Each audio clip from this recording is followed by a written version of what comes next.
हाँ जी, नमस्कार दोस्तों, मैं टैक्स एडवोकेट सोनू सजवान आप लोगों का वेलकम करता हूँ अपने यूट्यूब चैनल पर। दोस्तों, आज हम फिर एक नए टॉपिक पर डिस्कस करेंगे और जो आज का डिस्कशन है, वो डेबिट और क्रेडिट नोट के ऊपर है। दोस्तों, आज हम डेबिट और क्रेडिट नोट के ऊपर मैनी टाइप ऑफ डिस्कशन करेंगे।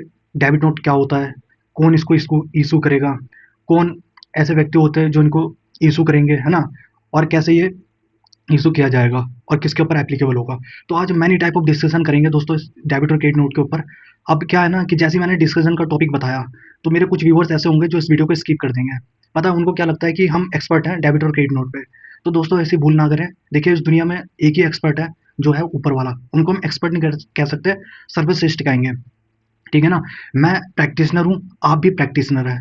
ठीक है ना? सब के सब यहाँ पे क्या कर रहे हैं, इस धरती पे सिर्फ प्रैक्टिस कर रहे हैं, कोई भी एक्सपर्ट नहीं है। ठीक है? अगर एक्सपर्ट होते तो जिसने जीएसटी एक्ट लिखा है, आप सोच के चलिए, जिसने जीएसटी एक्ट लिखा है, क्या वो एक्सपर्ट नहीं कह सकते अपने आप को? आप खुद सोच के देखिए। लेकिन मैं कहूंगा कि देखिए, कोई भी एक्सपर्ट नहीं है, ना जीएसटी एक्ट वाले। अगर जीएसटी एक्ट जिसने लिखा है, मान के चलिए, अगर वो एक्सपर्ट होते हैं, तो आज जीएसटी को कितने साल हो गए? 7 से 8 साल हो चुके हैं दोस्तों, जीएसटी को आए हुए। जीएसटी में नोटिफिकेशन, सर्कुलर, ऑर्डर्स, मतलब मैनी टाइप ऑफ डिस्कशन होते रहते हैं। ठीक है ना? मैनी टाइप ऑफ नोटिफिकेशन आते रहते हैं, सर्कुलर आ रहे हैं। तो क्यों आ रहे हैं? मैं आपको यही बता रहा हूँ, हर कोई एक्सपर्ट नहीं है, हर कोई सिर्फ प्रैक्टिस कर रहा है। जैसे जीएसटी जिन्होंने लिखा है, आज वो भी क्या कर रहे हैं, उन्होंने चीज़ें लिख तो दी, लेकिन जीएसटी में कहीं ना कहीं दिक्कत है, इसलिए वो बार बार उस चीज़ को क्या कर रहे हैं, अमेंड करते जा रहे हैं, नोटिफिकेशन से, सर्कुलर से। तो अपने आप को एक्सपर्ट ना कहिए और बस सिर्फ प्रैक्टिस करिए दोस्तों। ठीक है ना? हम लोग सिर्फ यहाँ पे जब तक इस धरती पर जीवित है, तब तक क्या करेंगे, हम सिर्फ प्रैक्टिस करेंगे और इसके अलावा और कुछ नहीं है। और मैं आपको एक और बात बता दूं दोस्तों, कि मान लीजिए, अगर डेबिट और क्रेडिट नोट आपके हिसाब से, सपोज डेट, मेरे हिसाब से तो नहीं, लेकिन अगर आपके हिसाब से गवर्नमेंट की नज़र में भी सेम एज इट इज रहता, मान के चलिए, अगर जो डेबिट और क्रेडिट नोट है, जैसा आप सोचते हैं वैसे अगर गवर्नमेंट की नज़र में रहता, तो गवर्नमेंट जीएसटी में क्यों सेक्शन को इंट्रोड्यूस करती है ना? आप इसको थोड़ा गहराई में जाने की सोचिए सर, बातों को ना गहराई में ले जाइए। अगर ये डेबिट और क्रेडिट नोट आसान होता, तो गवर्नमेंट जीएसटी एक्ट में क्यों इस सेक्शन को इंट्रोड्यूस करती, जो मैं सेक्शन आज आपके साथ क्या करूंगा, डिस्कशन करूंगा। तो पता है आपको, डेबिट और क्रेडिट नोट से कोई भी करोड़पति भी बन सकता है और रोड़पति भी बन सकता है। ये डेबिट क्रेडिट नोट इतने इंपॉर्टेंट है दोस्तों। मैं आपको बताऊंगा अभी, जब आपको जीएसटी एक्ट पढ़ाऊंगा ना, तब आप देखना कि इंपॉर्टेंस क्या है। जब आप लास्ट में वीडियो के एंड तक पहुंचेंगे, तो आपको पता चल जाएगा जीएसटी में कितना इंपॉर्टेंट है डेबिट और क्रेडिट नोट, आपको पता नहीं है। और एक बात और बता दूं दोस्तों, कि जो मैंने काफ़ी लोगों से सुना है, कि कुछ लोग ये कहते हैं कि मेरा ईबे बिल खराब हो गया, क्या मैं क्रेडिट नोट बना दूं? मेरा ये खराब हो गया, क्या मैं क्रेडिट नोट बना दूं? मेरा वो खराब हो गया, डेबिट नोट बना दूं? तो दोस्तों, ऐसा नहीं होता, हर चीज़ में डेबिट और क्रेडिट नोट नहीं आते हैं। लेकिन आज हम जो सीखेंगे, आप इसमें मास्टरी कर जाएंगे, ये मेरी गारंटी है। और प्लस में मैं आपको ये भी बता दूं, कि लोग कहते हैं कि फाइनेंशियल क्रेडिट नोट क्या होते हैं और जीएसटी के क्रेडिट नोट, डेबिट नोट क्या होता है। आज मैं आपको ये सारी डिस्कशन बताऊंगा कि फाइनेंशियल क्रेडिट नोट क्या होता है और जीएसटी के डेबिट नोट, क्रेडिट नोट क्या होता है। वीडियो के एंड तक आपको पता चल जाएगा कि फाइनेंशियल और जीएसटी, मतलब आपको ये भी पता चल जाएगा फाइनेंशियल क्रेडिट नोट क्या होता है। तो चलिए दोस्तों, लेट गेट स्टार्ट करते हैं कि क्या है चीज़ें। और दोस्तों, एक बात और मैं आपको बता दूं दोस्तों, अगर मैं आपकी लाइफ में थोड़ा सा भी ये आपकी नॉलेज में इन्हेंस कर पा रहा हूँ, तो प्लीज़ लाइक और सब्सक्राइब जरूर करें दोस्तों। तो चलिए दोस्तों, समझते हैं। और दोस्तों, वीडियो थोड़ी लंबी होगी, वीडियो लंबी है दोस्तों, लेकिन बात बहुत गहरी है। आपको ये वीडियो के एंड तक पता चलेगा। अब मेरी सारी वीडियो थोड़ी लंबी होती है, लेकिन मैं एक बात बता दूं, मेरी वीडियो में बात बहुत गहरी होती है, बिकॉज मैं सब कुछ जीएसटी एक्ट के हिसाब से लेके चलता हूँ। ठीक है ना? अब आइए, सबसे पहले मैंने वेबसाइट का नाम क्या डाला है यहाँ पे, देखिए। देखिए, वेबसाइट का नाम आप, मैं ये भी डाल सकता है, taxinformation.cbic.gov.in। आप इस वेबसाइट में भी सर्च करेंगे तो यहाँ पे पहुंच जाएंगे। अगर आप यहाँ पे सीबीआईसी भी लिखेंगे, तो भी आप यहाँ पे पहुंच जाएंगे। देखिए, सीबीएसई, ठीक है ना? आप इस पे क्लिक करेंगे, तो आप डायरेक्ट जीएसटी के एक्ट पे पहुंच जाएंगे। तो देखिए दोस्तों, यहाँ पे ओपन हो गया है और यहाँ पे भी होने वाला है। ठीक है ना? तो यहाँ से भी आप पहुंच सकते हैं। ये देखिए, मैं आपको दिखा देता हूँ, आप इसी इंटरफेस में पहुंचेंगे। देखिए यहाँ पे, यहाँ देखिए, यहाँ पे आएंगे, जीएसटी पे क्लिक करेंगे। जीएसटी पे क्लिक करते ही आपको यहाँ पे पता चलेगा कि ये एक्ट लिखा हुआ है। ठीक है ना? आप यहाँ पे जैसे इसको ओके करेंगे, तो आप कहाँ पहुंचेंगे, यहीं पर ही इंटरफेस यही वाला आ जाएगा आपका भी, है ना? ये देखिए। तो मैं यही कहना चाहता हूँ दोस्तों, कुछ भी करिए पेशेंस के साथ और कंसिस्टेंसी के साथ करिए। ठीक है ना? ऐसे नहीं कि हड़बड़ाहट में सारी चीज़ें कर रहे हैं। आप अपना काम भी करते हैं ना, तो आराम से करिए, मतलब समझ के करिए हर चीज़ को और पढ़ के करिए। तो देखिए दोस्तों, ये आ गई, यही वेबसाइट यहाँ पे भी होती है। आप ये भी डाल सकते हैं, टैक्स इन्फॉर्मेशन, और यहाँ पे भी यही आ गया, टैक्स इन्फॉर्मेशन। तो आप, मैं इनको बंद कर देता हूँ, आप सर्च कर सकते हैं।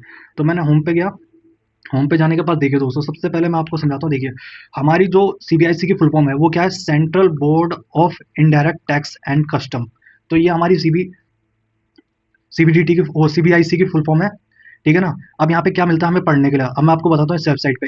इस वेबसाइट पे मिलता है आपको GST, custom, central excise, service tax and finance act, है ना। ये सारी चीज़ें हमें मिलती है। तो मैं आपको आज जीएसटी पढ़ा रहा हूँ, तो जीएसटी पे आ जाइए। और मैं एक बात और बता दूँ दोस्तों, मैंने अपनी हर वीडियो में कहता हूँ कि जो भी मेरे व्यूवर्स हैं, अब जो मेरे व्यूवर्स हैं जितने भी, उनमें से कुछ प्रोफेशनल होंगे, कुछ अकाउंटेंट होंगे। तो मैं अकाउंटेंट भाइयों के लिए ये कह देता हूँ, या अगर कुछ गर्ल्स भी है हमारी, है ना, कुछ गर्ल्स भी हमारी व्यूवर्स हो सकती है। तो जितने भी मतलब जितने भी मेरे व्यूवर्स हैं जो अकाउंटेंट में हैं, ठीक है, उनको मैं ये कहना चाहता हूँ, देखिए सेक्शन 1 से लेकर सेक्शन 50 तक, अगर आप सेक्शन 1 से लेकर सेक्शन 50 तक जीएसटी एक्ट पढ़ लेते हैं, तो वहाँ पे क्या होता है ना कि अकाउंटेंट का जो कैरियर है वो सेक्शन 1 से लेकर 50 तक है। मैं आपको रियलिटी बता रहा हूँ, ये बात आपको कोई नहीं बताएगा, ठीक है ना। हर कोई ये चाहता है कि आप लोग सिर्फ अकाउंटिंग करें, लेकिन मैं ये चाहता हूँ मेरे व्यूवर्स क्या करें, जीएसटी एक्ट पढ़ें। अगर वो और भी एक्ट पढ़ सकते हैं तो इनकम टैक्स एक्ट पढ़ें, ठीक है ना। लेकिन अपनी लाइफ में क्या है कि जीएसटी एक्ट को इनकॉर्पोरेट करें और उनसे काफ़ी चीज़ें सीखें। अब मैंने क्या कहा, सेक्शन 1 से लेकर सेक्शन 50 तक, तो सेक्शन 50 दिखा देता हूँ मैं क्या पता था लास्ट में। तो यहाँ पे सेक्शन 50 है, ये देखिए। जब आप सेक्शन 50 पे आते हैं तो यहाँ तक अकाउंटेंट की क्या है लाइफ।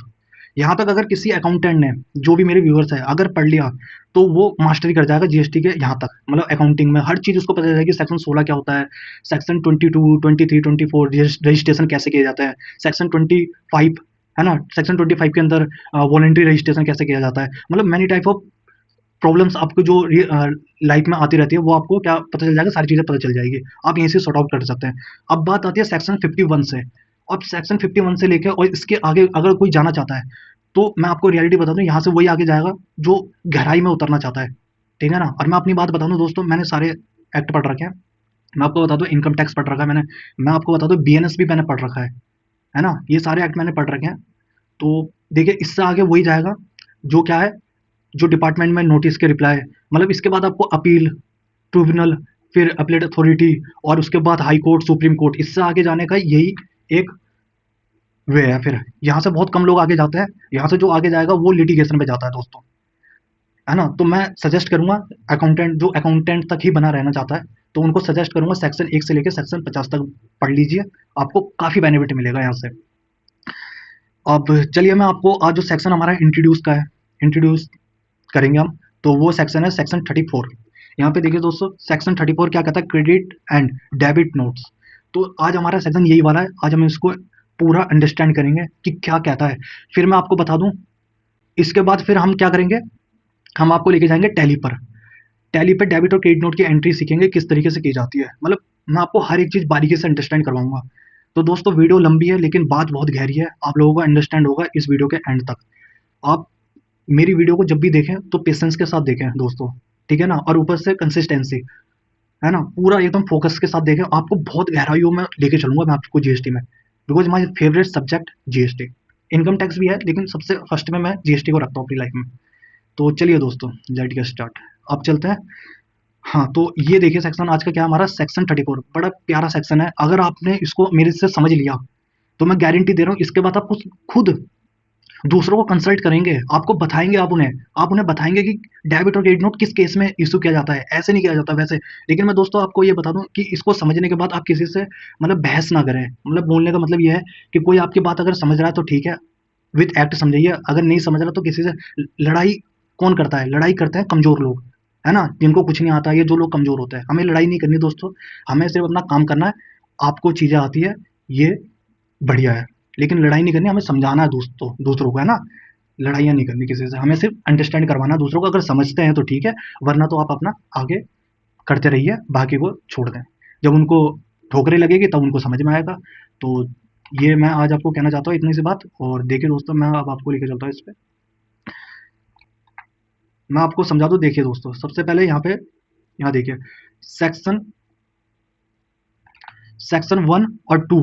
हमारा जो सेक्शन 1 और 2 है, जो सेक्शन 34 का सब सेक्शन 1 और 2 है, ये बात करता है किसकी, क्रेडिट नोट की, ठीक है ना। और सेक्शन 3 और सेक्शन 4 ये बात किसकी किसकी करता है, डेबिट नोट की। तो आज इन्हीं सेक्शन के ऊपर डिस्कस करेंगे हम यहाँ पे 3 और 4। और यहाँ पे 1 और 2। तो यहाँ देखिए दोस्तों, ये आ गया यहाँ पे, देखिए वेयर वन और more tax invoice has been issued for supply of goods और सर्विस और बोथ एंड टैक्सेबल वैल्यू और tax charge in that tax invoice found to be exceed taxable value और tax payable in respect of supply. मतलब कहने का क्या मतलब है, अब देखिए आपने एक इनवॉइस इशू करा या एक से ज्यादा इनवॉइस इशू करे, लेकिन इनवॉइस करते हुए आपको क्या पता चला, आपको पता ये चला कि आपने जो इनवॉइस इशू करा उसमें क्या करा कि टैक्सेबल वैल्यू, उसमें क्या पता चला आपको कि टैक्सेबल वैल्यू क्या लगा दी, आपने ज्यादा लगा दी, ठीक है ना। या आपने क्या करा, टैक्स पेबल जो टैक्स जो आपने चार्ज करा, मतलब 5% चार्ज करना था, आपने क्या कर दिया 18% चार्ज कर दिया उस पर, या 12%, सॉरी 12% तो अब खत्म हो चुका है, मान लीजिए 5% करना था, आपने 18% कर दिया गलती से, मतलब 13% एक्स्ट्रा चार्ज कर दिया। तो उसके केस में आप क्या कर सकते हैं, क्रेडिट नोट बना सकते हैं। तो यहाँ पे ये कह रहा है, फिर कह रहा है और यहाँ पे लिखा है फिर or where goods supply are return by the recipient. अब क्या है, एक केस और आ गया, ठीक है ना। इसमें क्या करा, अगर सप्लायर ने क्या करा हो, जो गुड सप्लाई करे सप्लायर ने, वो रेसिपेंट ने क्या कर दिया, वापस कर दिया हो, तो एक क्रेडिट नोट यहाँ बनेगा। फिर क्या करा, और वेयर गुड्स और सर्विस और both supply are to are found to be deficient, मतलब आपने जो गुड्स सप्लाई करे वो क्या हो गया, खराब हो गए, या चीजें खराब हो गई है उसमें, तो डेफिशिएंट हो गए, ठीक है। अब और क्या कह रहा है, और where a discount refer to in clause B और section 3 of section sub section 3 of section 15 is given. अब मैं आपको सेक्शन 15 भी पढ़ाऊंगा, ठीक है ना, वहां पे डिस्काउंट की बात करता है, बात करते हैं the registered person who has supply such goods और सर्विस और बोथ में इशू रेसिपेंट। मतलब अब क्या ना क्या चाहता है ये, कि जो रेसिपेंट है, यहाँ पे क्या लिखा है, यहाँ पे सेल नहीं लिखा, यहाँ पे सेल क्यों नहीं लिखा, बिकॉज यहाँ पे गवर्नमेंट का नुकसान होगा क्रेडिट नोट बनाने पर, इसलिए इन्होंने यहाँ लिखा मे, मतलब आपको आप बना सकते हैं रिसिपेंट के लिए, क्या बना सकते हैं, क्रेडिट नोट बना सकते हैं, कितने 1 और more credit note supply made in a financial containing such particular as में भी प्रेस्क्राइब। एज में भी प्रेस्क्राइब का मतलब क्या होता है कि यहाँ पे एक रूल है, ठीक है ना, रूल के हिसाब से वहां पे क्या बताया गया है कि आप किस तरीके से, मतलब क्या क्या चीजें डालेंगे उसमें, है ना, ये सारी बात प्रेस्क्राइब का मतलब होता है रूल, रूल की बात करता है। तो अब आपको क्या पता चला, अब मैं आपको दिखाता हूँ, ये देखिए यहाँ पे मैं आपको इसको एक्सप्लेन करता हूँ ये वाले केस में। अब आइए यहाँ पे, यहाँ आइए, अब एक बात बताइए, यहाँ पे आप लोग हैं, ठीक है।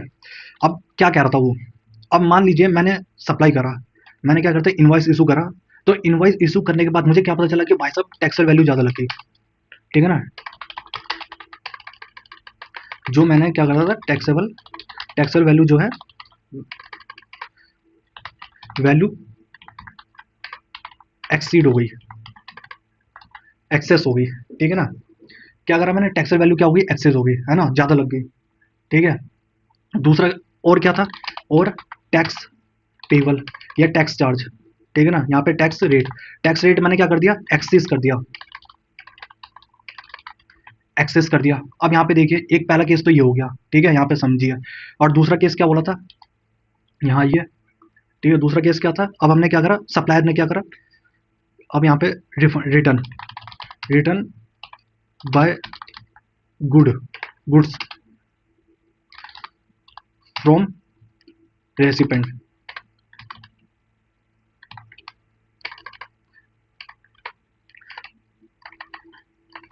एक मिनट दोस्तों, यहाँ पे क्या है, रिटर्न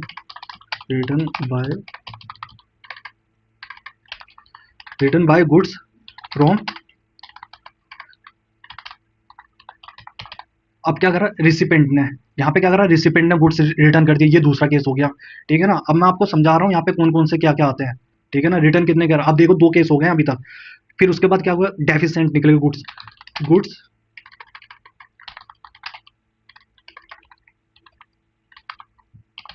गुड्स क्या हो गए, डेफिशिएंट हो गए। अब क्या होगा, तीसरा केस, यहाँ पे गुड्स क्या हो गए, डेफिशिएंट हो गए।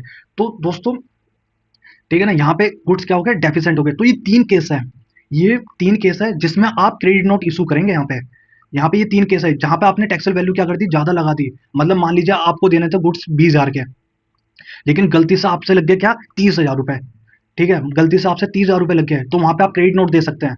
मान लीजिए आपको टैक्स रेट लगाना था 5%, आपने गलती से लगा दिया 18%, आपने गलती से कितना लगा दिया, 18%, तो आप क्रेडिट नोट दे सकते हैं। अब गुड्स रिटर्न कर दिए किसने, रेसिपेंट ने, गुड्स रिटर्न करे किसने, रेसिपेंट ने, ठीक है। फिर गुड्स डेफिशिएंट हो गए, खराब हो गए गुड्स रास्ते में, मैं मान लीजिए व्हीकल से गुड्स भेज रहा था, बाय रोड व्हीकल से गुड्स भेज रहा था। अब रिसिपेंट के पास जाते जाते क्या हो गया, वो डेफिसेंट हो गया, मतलब खराब हो गया। तो ये 3 केस है दोस्तों, जीएसटी एक्ट में ये 3 केस है जिसमें आप क्या कर सकते हैं, जी क्रेडिट नोट बना सकते हैं। तो ये 3 केस हैं जिसमें आप क्रेडिट नोट बनाएंगे सिर्फ ओनली। अब आपको समझ में आया, जो आप लोग यूँ कहते हैं कि क्रेडिट नोट बना ले, क्या इसमें बना ले, उसमें बना ले। तो गवर्नमेंट ने क्या कहा, यहाँ पे ये देखिए, यहाँ पे साफ-साफ लिखा हुआ, आप भी जैसा मैं पढ़ा रहा हूँ, इसके बाद आप घर पे भी रिपीट करें इस चीज़ों को और सीखें खुद ये एक्ट खोल के। तो यहाँ पे लिखा हुआ ना कि टैक्स चार्ज और टैक्सेबल वैल्यू, इनवॉइस में क्या देखा गया कि एग्जिट हो गई उसकी वैल्यू, है ना, एक्सेस एक्सेस हो गई उसकी वैल्यू, ठीक है ना, सप्लाई जो करा। फिर क्या करा, रेसिपेंट ने क्या कर दिया, रिसिपेंट ने क्या करा कि गुड्स को क्या कर दिया, वापस कर दिए, ठीक है ना। फिर उसके बाद जो गुड्स आपने भेजा वो डेफिशिएंट निकल गया, वो खराब हो गया रास्ते में। अब यहाँ पे ना सेक्शन 15 है, ये मैं बाद में आपको रीड करवाता हूँ, पहले आपको ये समझा देता हूँ, ठीक है। और यहाँ पे देखिए, ये हमारा जो आता है ना डिस्काउंट के केस में आता है, ये मैं आपको अंडरस्टैंड करवाता हूँ। यहाँ पे देखिए, अब आपको समझ में आया कि 3 केस है। एक आपने टैक्सेबल वैल्यू ज़्यादा लगा दी, टैक्स चार्ज ज़्यादा कर दिया, जहाँ पे 18 लगाना, 5% लगाना था वहाँ पे आपने 18 लगा दिया, या आपके सप्लायर ने, जो आपके रिसिपेंट है, उसने गुड्स वापस कर दिए, या आपके गुड्स क्या हो गए, डेफिसिएंट हो गए, ठीक है ना। और एक केस है सेक्शन 15 का, तो सेक्शन 15 मैं अभी पढ़ाता हूँ अभी थोड़ी देर में, ठीक है ना। तो ये बात यहाँ पे कही गई है। अब आते हैं हम यहाँ पे सेक्शन सबसेक्शन 2 में, चलिए जी। अब सबसेक्शन 2 को अंडरस्टैंड करवाने से पहले मैं आपको ना एक बार एक एग्जांपल देता हूँ। एग्जांपल को करने के बाद मैं आपको सेक्शन पढ़ाता हूँ, आपको काफ़ी बेनिफिट मिलेगा। चलिए जी, अब मैं आपको बताता हूँ, यहाँ पे आइए। यहाँ मैं एक बात बताता हूँ, यहाँ पे मैं लिखता हूँ finance year, 1 minute. Finance year लिखा मैंने 1 अप्रैल 2025 टू 31 मार्च 2026। अब मेरा एक फाइनेंस से स्टार्ट हुआ जो कि 1 अप्रैल 2025 से स्टार्ट हुआ, और 31 मार्च, ठीक है ना, 31 मार्च 2026 तक एंड होगा, जो कि हो चुका है। अब मुझे बताइए, इस फाइनेंशियल ईयर की, जो ये फाइनेंशियल ईयर है, इसकी जीएसटी आर 9 और 9 सी कब फाइल होगी, 9 और 9 सी कब फाइल होगी, आप लोग सोच लीजिए। मैं बता दूं यहाँ पे क्या होगा, इसकी जीएसटी आर 9 और 9 सी मैं आपको बता दूं कब फाइल होगी। 9 और 9 सी ये फाइल होगी 31 दिसंबर 2026 से को, ठीक है ना, 31 दिसंबर 2026 को ये फाइल होगी इसकी जीएसटी आर 9 और 9 सी। अब मुझे एक बात और बताइए कि यहाँ पे ये बताइए कि जीएसटी आर 1, अब जीएसटी आर 1 मान लीजिए मेरी एक जीएसटी आर 1 जाती है, जो कब जाती है, पहले मेरे को रेगुलर के रेगुलर केस में बताइए जीएसटी आर 1 और 3 भी कब फाइल होगी। GST R 1 and GST R 3 भी, ठीक है ना। अब मेरे को बताइए जीएसटी आर 1 और 3 भी कब फाइल होगी रेगुलर के केस में, यहाँ बता दीजिए।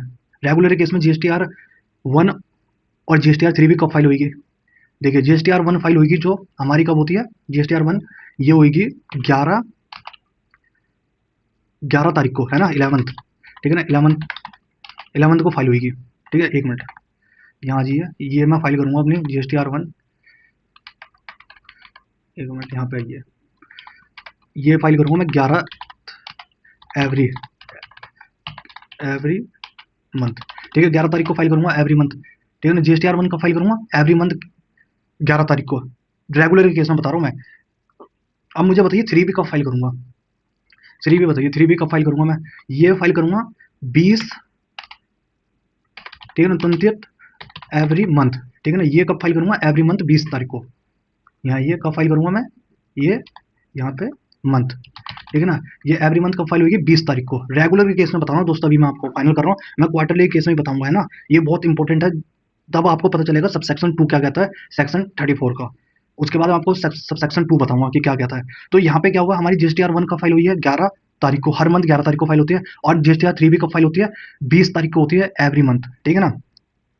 अब मुझे बताइए, अगर मेरा कोई इनवाइस, सपोज डेट, मान लीजिए मेरा कोई इनवाइस जो था अगस्त का, अगस्त 25 का था, मेरा कोई इनवाइस था जो कि अगस्त 25 का था, अगस्त का था, ठीक है ना। यहाँ पे, यहाँ मान लीजिए अगस्त 25 का कोई इनवाइस था, ठीक है, यहाँ पे, और क्रेडिट नोट भी था, मान लीजिए क्रेडिट नोट था अगस्त 25 का। अब मुझे बताइए कि मैं उसको भूल गया, मतलब 31 मार्च तक जीएसटी पोर्टल में डालने से तक भूल गया, ठीक है ना। 31 मार्च 2026 को मेरे को यहाँ तक अपनी रिटर्न फाइल करनी थी, जो कि एक फाइनेंस ईयर के अंदर फाइल करना होता है। अब मैं ये भूल गया, मान लीजिए मैं इसको फाइल करना भूल गया, है ना, एक क्रेडिट नोट रह गया, तो गवर्नमेंट ने मेरे को क्या कहा, अब वो मेरे को क्या कह रहे हैं कि भैया देखो, आप अगर 1 अप्रैल 2025 से लेकर 31 मार्च 2026 तक कोई फाइनेंशियल ईयर में आपकी कोई रिटर्न या कोई आपका रिटर्न कह रहा हूँ मैं, कोई आपका इनवॉइस या डेबिट नोट क्रेडिट नोट छूट जाते हैं चढ़ाने से, तो आपको हम एक टाइम लिमिट दे रहे हैं, जो कि क्या है मैं आपको दिखा देता हूँ। जो कि क्या दिया है इन्होंने, ये कहा है कि 30 नवंबर 2026, ठीक है ना। ये 27 भी कर लेना आप, ऐसे 27, 28, 29, ये सारे मतलब कौन सा असेसमेंट ईयर का, मतलब असेसमेंट ईयर के हिसाब से समझिए, या आप मान लीजिए नेक्स्ट फाइनेंशियल ईयर के 30 नवंबर तक आप ओल्ड फाइनेंशियल ईयर के डेबिट नोट क्रेडिट नोट और इनवाइस जो छोड़ दिया आपने, जो 31 मार्च तक आपको डालने थे, जो कि रह गए हैं, जैसे कि अगस्त का मेरा एक क्रेडिट नोट रह गया था, वो मैं 30 नवंबर 2026 तक डाल सकता हूँ, ठीक है ना। यहाँ पे ये कहा गया है इसमें। तो अब मैं जब यहाँ पे फाइल करूंगा, तो मेरे को यहाँ पे अब मुझे बताइए कि 30 नवंबर की तो डेट दे रखी है, गवर्नमेंट ने क्या करा है कि सबसेक्शन 2 में 30 नवंबर की डेट दे रखी है क्रेडिट नोट के केस में। लेकिन मुझे एक बात बताइए कि GSTR 1 अक्टूबर की GSTR 1 कब फाइल होती है, अक्टूबर की GSTR 1 कब फाइल होगी, ये मुझे बता दो। अक्टूबर की GSTR 1 कब फाइल होगी, इतना मुझे बता दो, ठीक है ना जी। अब मेरे को बता दो GSTR 1 कब फाइल होगी अक्टूबर के केस में, ये कब फाइल होगी, ये होगी, आप लोग सोच लें। जैसे कि मैंने बताया था आपको, यहाँ पे, यहाँ देखिए, यहाँ पे लिखा है एवरी मंथ 11 तारीख को, ठीक है ना, 11 तारीख को। तो ये कब फाइल हुई, 11 नवंबर को, ठीक है ना, 2026। अब क्या हुआ, यहाँ पे 11 नवंबर 2026 आ रहा है। अब मुझे बता दो आपके पास टाइम अक्टूबर की रिटर्न फाइल करने तक, आप अक्टूबर की रिटर्न कब फाइल करेंगे आप, 11 नवंबर को। तो 30 नवंबर को क्या आप इनवाइस चढ़ा सकते हैं, जो कि गवर्नमेंट ने कहा कि 30 नवंबर तक आप चढ़ा सकते हैं। मुझे एक बार आप कमेंट बॉक्स में बता देना कि 30 नवंबर तक क्या हम चढ़ा सकते हैं इनवाइस को।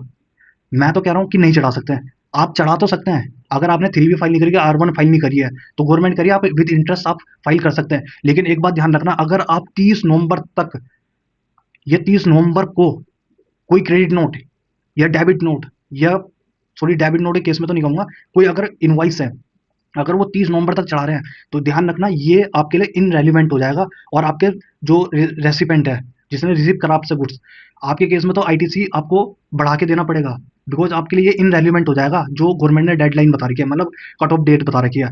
और सप्लायर क्या होगा, जो रिसिपेंट होगा वो अपना ITC में भी यहाँ पे क्या करेगा, रिटर्न करेगा, रिवर्स करेगा अपना ITC। और आपको क्या करना पड़ेगा, आउटपुट टैक्स लायबिलिटी एक्स्ट्रा पे करनी होगी।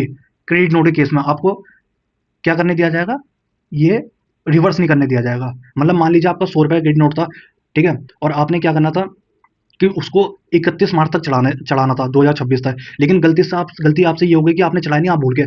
अब जब आप एनुअल रिटर्न की तैयारी कर रहे थे, तो आपको पता चला कि 100 रुपये का क्रेडिट नोट ऐसा है जो मेरे को 31 मार्च तक चढ़ा देना था, जो कि किसका था, अगस्त 2025 का। लेकिन वो अनफॉर्चुनेटली आपसे ये हो गया कि छूट गया वो। तो गवर्नमेंट ने कहा कि 30 नवंबर तक चढ़ा सकते हैं, लेकिन आपके पास अक्टूबर की रिटर्न तक का ही टाइम है, जो आप 11 नवंबर तक अपडेट करेंगे, जो कि आपने स्किप कर दिया। तो आपको क्या करना पड़ेगा, अब वो जो क्रेडिट नोट है आपके लिए इनवैलिड हो जाएगा, ठीक है ना। आप पोर्टल पे चढ़ाएंगे, लेकिन वो कम नहीं करने देगा आपको। दूसरा, बिकॉज कट ऑफ डेट आपने क्या कर दी, पार कर दी, मतलब उसको उससे आगे निकल गया आप। 11 तारीख की लास्ट डेट थी, तो 30 नवंबर तक आप चढ़ा सकते हैं, लेकिन उसके बाद आपको ये नहीं है कि आपको आउटपुट टैक्स लायबिलिटी को कम करने दिया जाएगा उस क्रेडिट नोट के अगेंस्ट, नहीं। और आपसे आपका जो रेसिपेंट होगा उस क्रेडिट नोट के अगेंस्ट में आपको शायद मे भी उनको ITC रिवर्स करना पड़ेगा। तो दोस्तों ये था मंथली के केस में। अब मैं लेके चलता हूँ आपको क्वार्टरली के केस में। देखिए यहाँ पे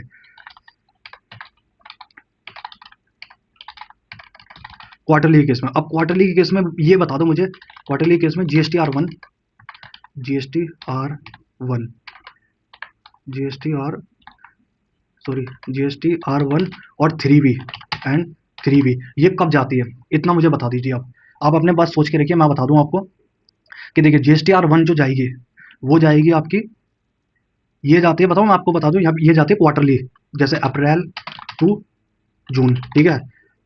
और यहाँ पे जाएगी, फिर उसके बाद कब जाएगी, जुलाई टू सितंबर। तो यहाँ पे इस तरीके से जाती है ये, ठीक है ना। तो ये जो रिटर्न होगी GSTR 1 कब जाती है हमारी, क्वार्टरली केस में। मैं ये दिखा रहा हूँ यहाँ पे, क्वार्टरली केस में GSTR 1 जाएगी 13 एवरी मंथ, 13, ठीक है, 13 तारीख को, 13 डे एवरी मंथ, ठीक है ना। यहाँ पे ये 13 तारीख को जाएगी।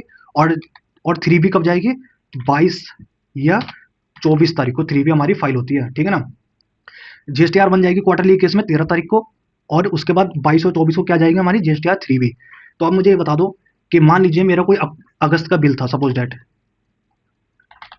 अगस्त का बिल था 2025 का। और मेरी मैं जो अपने क्लाइंट मैं जो मेरी जो फाइल जीएसटी रिटर्न फाइल होती है वो होती है क्वार्टरली बेस पे। अब मुझे बता दो कि अगस्त 2025 का कोई बिल मेरे से छूट गया जो 31 मार्च तक चढ़ाना था, और मेरे से छूट गया, अब मैं आ गया 26-27 के फाइनेंस ईयर में। तो गवर्नमेंट ने मेरे को क्या टाइम लिमिट दे रखी है? गवर्नमेंट ने कहा है कि भाई साहब अगर कोई इनवॉइस आपसे छूट गया है तो आप उसको क्या करेंगे, 30 नवंबर तक चढ़ा सकते हैं, 2026 तक। है ना? कितने महीने दे दिए हमें? अप्रैल, मई, जून, जुलाई, अगस्त, सितंबर और अक्टूबर और नवंबर, मतलब आपको 8 महीने दिए हैं। अगर आपसे कोई ओल्ड फाइनेंशियल ईयर का कोई चीज रह जाती है तो 8 महीने के अंदर आप उसको जस्टिफाई करके पोर्टल पे अपलोड कर दे। अब क्या होता है कि आपको अगस्त का कोई इनवॉइस था, कोई क्रेडिट नोट था, वो छूट गया आपसे, और 30 नवंबर से पहले पहले करना है। तो यहाँ पे जो रिटर्न फाइल होगी, अब मुझे बताइए, यहाँ पे जो जुलाई, ये जो मैंने लिखा है यहाँ पे, आइए, यहाँ पे जो जुलाई लिखा हुआ है, जुलाई टू सितंबर की रिटर्न कब फाइल होगी? ये फाइल होगी आपकी जुलाई टू सितंबर की रिटर्न जो फाइल होगी आपकी, वो होगी, एक मिनट होगी दोस्तों, ये फाइल होगी आपकी, यहाँ ये जुलाई टू सितंबर की रिटर्न जो फाइल होगी आपकी कब होगी? अक्टूबर 13 अक्टूबर को, सॉरी, यहाँ मैं लिख देता हूँ 13 अक्टूबर को। समझ रहे हो दोस्तों क्या कहना चाह रहा हूँ मैं? जुलाई टू सितंबर की जो रिटर्न फाइल होगी वो 13 अक्टूबर को फाइल होगी। मतलब कहने का क्या मतलब है, अगर आपका केस रेगुलर में है, मान लीजिए आप रेगुलर रिटर्न फाइल करते हैं, रेगुलर केस में आता है, तो आपके पास कितना टाइम है? मैं दिखा दूं, आपके पास टाइम है यहाँ पे 11 नवंबर का। ठीक है ना? आपके पास कितना टाइम है? 11 नवंबर का। अगर आपकी क्वार्टरली रिटर्न है तो आपके पास कितना टाइम है? 13 अक्टूबर तक का। अब ये मत करना कि भाई साहब 30 नवंबर का टाइम दे रखा तो मैं 30 तारीख को रिटर्न फाइल करूंगा, ऐसे मत करना। आपके पास सिर्फ लास्ट और लास्ट पिछले फाइनेंस ईयर के डेबिट और क्रेडिट नोट डालने का मौका सिर्फ और सिर्फ कितना है? 30 नवंबर तक का। ये बात ध्यान रखना। अब इन दोनों डेट की में से, इन दोनों की डेट में से ये हमारी डेट दे रखी है। ठीक है ना? अब यहाँ पे गवर्नमेंट क्या कहती है, आप एनुअल रिटर्न कब फाइल करते हैं? एनुअल रिटर्न कब फाइल होती है आपकी? यहाँ होती है 31, कब फाइल होती है? एक मिनट होती है, एक मिनट, 31 दिसंबर 2026 को फाइल हुई हमारी एनुअल रिटर्न, इस बार की। ठीक है ना? 25-26 की। अब मुझे एक बात बताइए, अब 31 दिसंबर 2026 को फाइल होगी, राइट? गवर्नमेंट ने हमें क्या टाइम दे रखा है? 11 नवंबर रेगुलर केस में और 13 अक्टूबर क्वार्टरली केस में। ठीक है ना? वैसे गवर्नमेंट ने 30 नवंबर का टाइम दे रखा है, लेकिन हमारे लिए रेलिवेंट डेट कौन सी है? 11 नवंबर और 13 अक्टूबर। समझना इस बात को मेरी। ठीक है ना? अब ये जो डेट दे रखी है गवर्नमेंट ने हमें, अब मुझे एक बात बता दीजिए कि एनुअल रिटर्न हम फाइल करते हैं 31 दिसंबर को। एग्री कर रहे हैं मेरी बात से? ठीक है। अब जो डेट हमें 31 दिसंबर दे रखी है, 31 दिसंबर की, इन दोनों में से क्या कह रखा है? विच एवर इज अर्लियर कहा गई है। यहाँ पे जो बात कही गई है, विच एवर इज अर्लियर का मतलब क्या है? यदि आपने रेगुलर के केस में अगर रिटर्न फाइल कर रहे हैं और आपने क्या करा कि एनुअल रिटर्न फाइल कर दी, कब? ये फाइल कर दी आपने अक्टूबर में ही। एनुअल रिटर्न आपने कब फाइल कर दी? अक्टूबर में। तो ये बात ध्यान रखना, उसके बाद आपको ये डेट नहीं दी जाएगी। ठीक है ना? विच एवरेज अर्लियर कहा गया है, मैं आपको जब सबसेक्शन 2 पढ़ाऊंगा तो उसमें ये बात होगी, विच एवरेज अर्लियर। तो यहाँ पे क्या है? 11 नवंबर और 31 दिसंबर, इन दोनों में से जो भी पहला होगा, या तो 11 नवंबर को फाइल करते हैं, या तो अगर आपने एनुअल रिटर्न पहले फाइल कर दी तो ये डेट आपकी खत्म हो जाएगी 30 नवंबर वाली। अब वैसे क्वार्टरली केस में 31 दिसंबर या 13 अक्टूबर, इन दोनों में से जो भी डेट पहले होगी, अगर आपने एनुअल रिटर्न कब फाइल कर दी? सितंबर में ही फाइल कर दी, तो उसके बाद ये रेलिवेंट वाली डेट खत्म हो जाएगी आप लोगों की। ध्यान रखना। तो ये बात है दोस्तों, इसमें कही गई है ये वाली बात। आई होप आपको अंडरस्टैंड हुआ होगा। तो इतनी सी बात थी। अब मैं आपको लेकर चलता हूँ सबसेक्शन 2 में। आई होप आपको बहुत अच्छे से समझ में आएगा सबसेक्शन 2। तो चलिए दोस्तों, अब आपको ये सबसेक्शन 2 अंडरस्टैंड होगा बारीकी से। अब देखिए यहाँ पे क्या लिखा है, कह रहा है any registered person who issue a credit note relation to a supply of goods और सर्विस और both shall declare the detail of such credit note in return for the month during which credit note has been issue but not later than. अब क्या लिखा है देखिए यहाँ पे, जो रजिस्टर्ड पर्सन होगा वो क्रेडिट नोट इशू करेगा सप्लाई ऑफ गुड्स के रिलेशन में। ठीक है ना? सप्लाई ऑफ गुड्स और सर्विस और बोथ के केस में। ठीक है? लेकिन वो डिटेल देगा क्रेडिट नोट की, रिटर्न ऑफ मंथ ड्यूरिंग था, एक तो वो मंथ के दौरान ही दे दे, फिर अगर क्रेडिट नोट अगर नहीं दिया है तो वो लेटर देन, मतलब 30 नवंबर, यहाँ पे लिखा है 13 नवंबर तक, आपके पास 30 नवंबर तक का टाइम है following the end of the financial year in which such supply was made.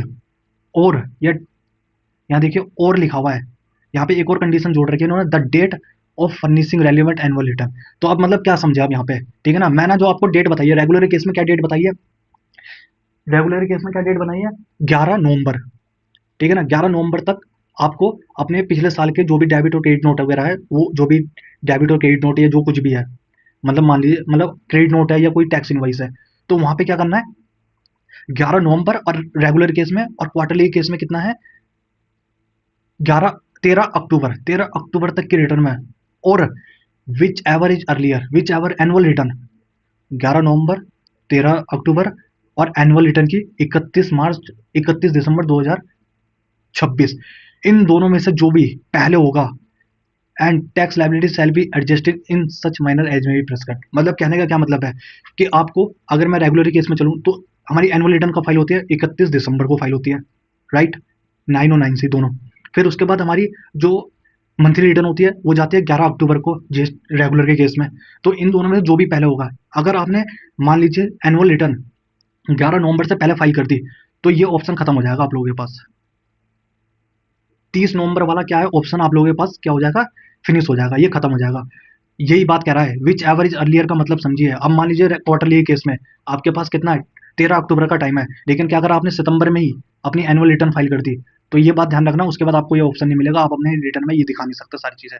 तो विच एवर इज अर्लियर मतलब एनुअल रिटर्न और फॉलोइंग द मंथली रिटर्न, इन दोनों में से जो भी पहले होगा, वही उनसे पहले आपको क्या करना पड़ेगा, डेबिट और क्रेडिट नोट आपको अवेलेबल करने पड़ेंगे किस पे, पोर्टल पे, ठीक है ना। ये सारी चीजें बता रखी है।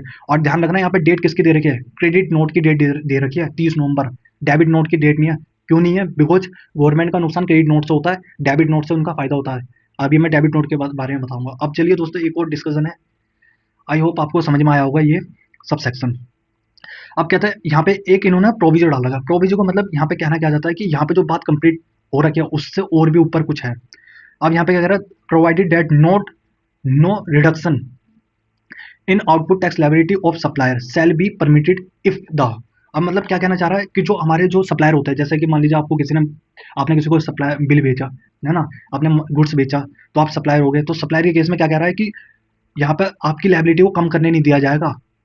यहाँ पे सेल का यूज करा है, देखिए सेल बी, तो यहाँ पे यूज करा है सेल बी का, तो यूज नहीं करने दिया जाएगा। कैसे, देखिए यहाँ पे दो केस है, दोनों केस को समझिए।